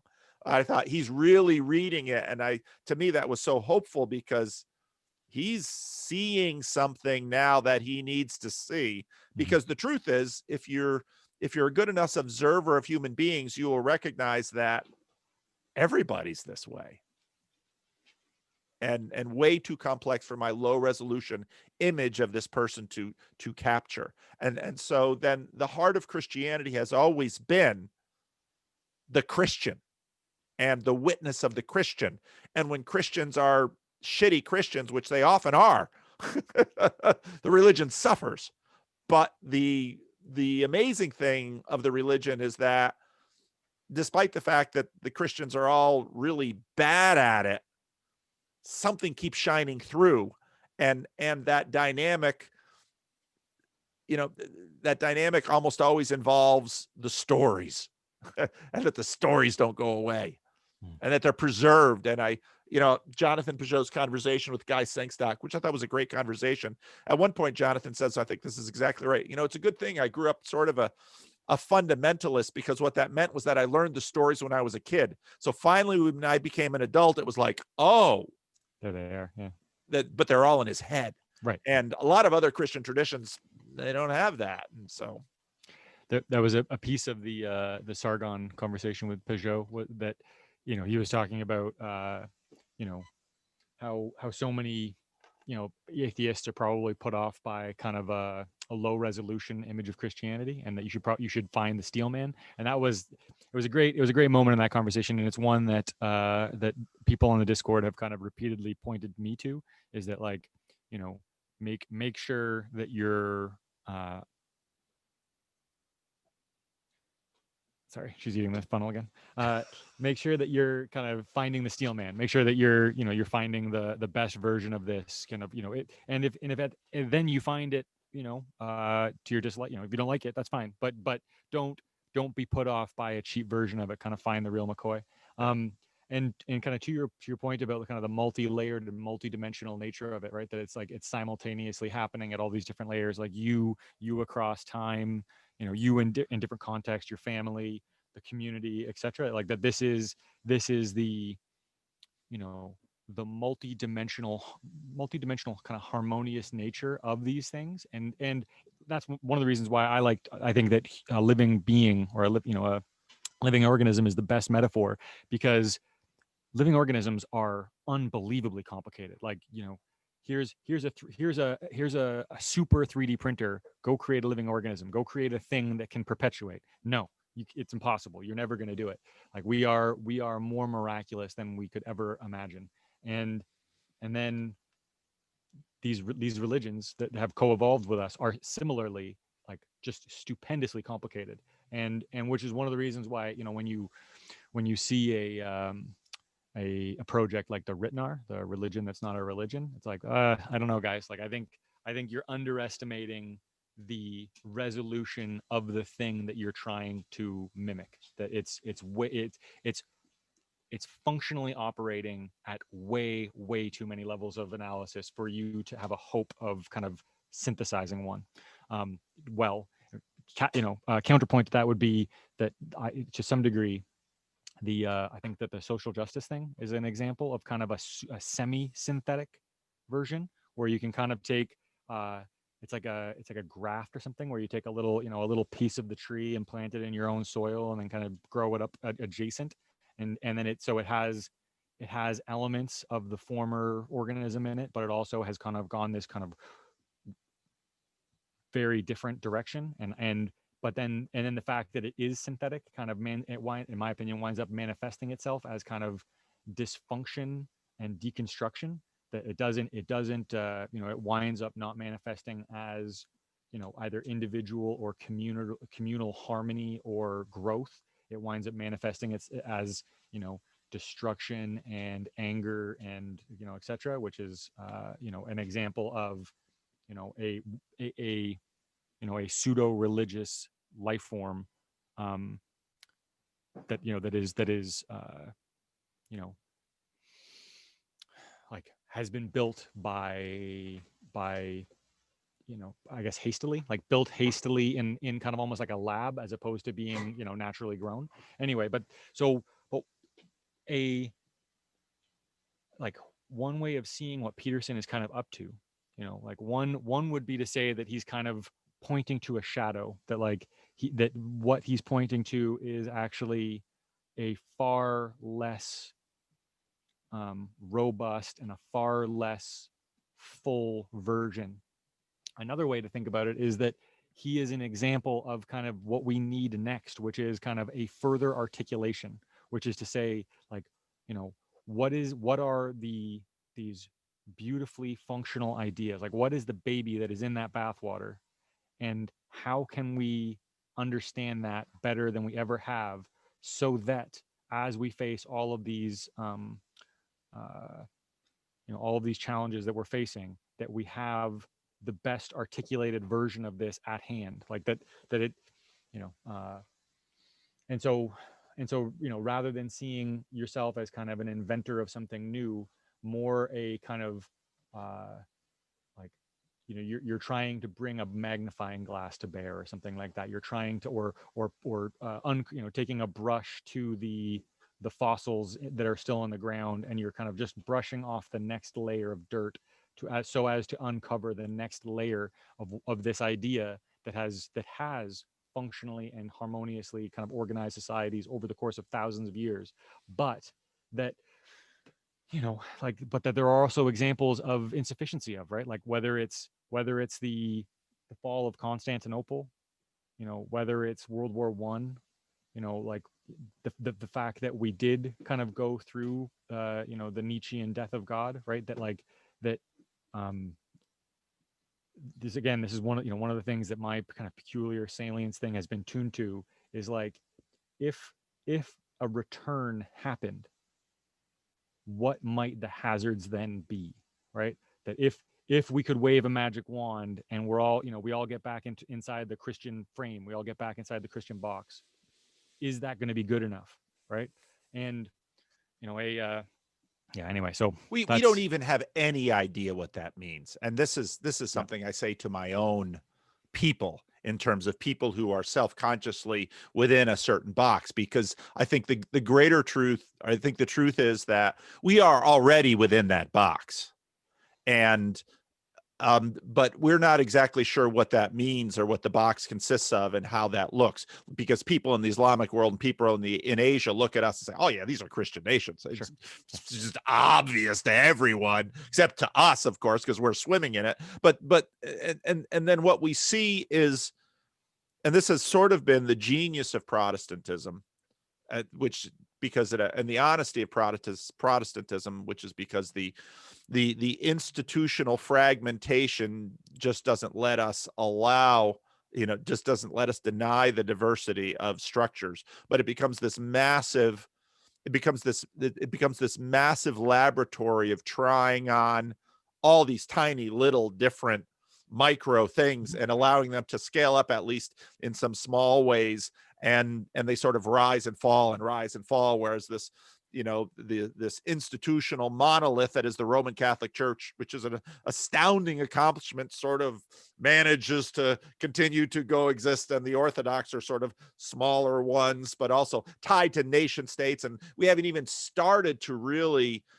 um, talk about the relationship between church and nation, because there's deep relationships there that the American experiment, which sort of gets copied. I mean, the British kind of learn from their child, which is America, and copy aspects of it themselves, but keeping the queen. I mean, this stuff goes on forever.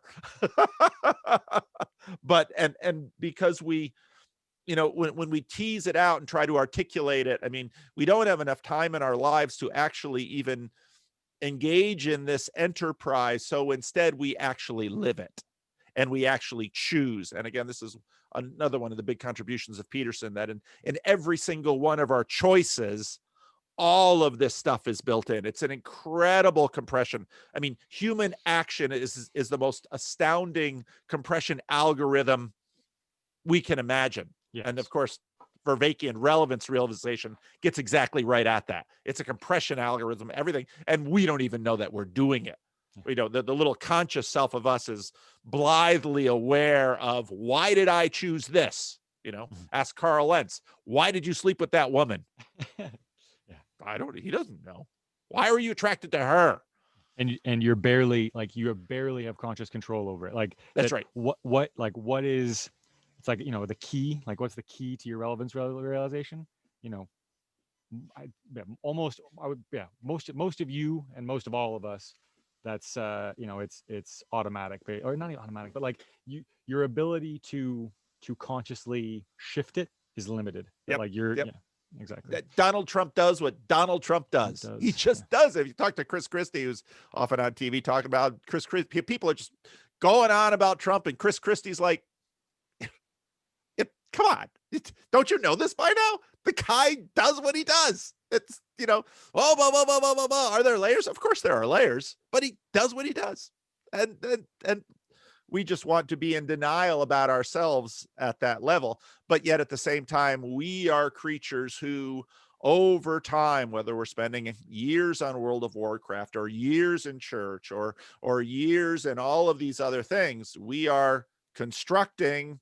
I mean, we are just these astounding centers of being that, it's what we are is just beyond compare, a little lower than the angels, as the book of Hebrews says. So we should probably land this plane. Yes, we should. Because I see your brother working. It's like, I feel kind of bad. It's okay. We're closed today, so this is I'm using the shop as a what was a quiet reprieve from the outside world. Anyway, yes, we should land the plane. I guess the thing to just to leave on, and maybe I'll just explain it to you on Discord when we get a chance of it. So what I have attempted to do is kind of, I guess, to be kind of become a denomination of one, like our friend Jacob. Right, that to take all of these different and Jordan Peterson.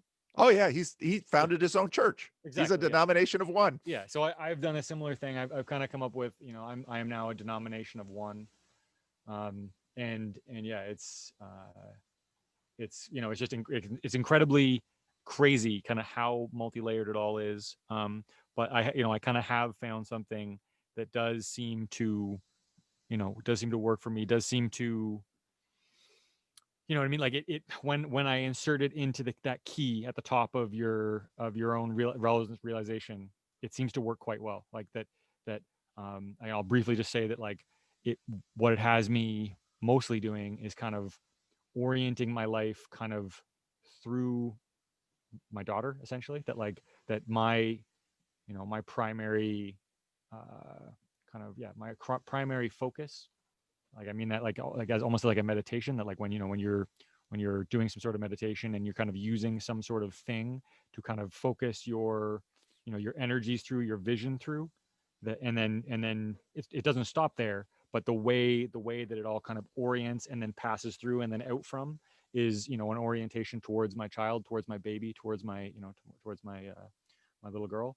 And that seems to be working quite well. I like the way that like it, it makes me, as a brief example, like when my wife hangs out in all of these, moms groups, talking to all her friends who have children around the same time that we have.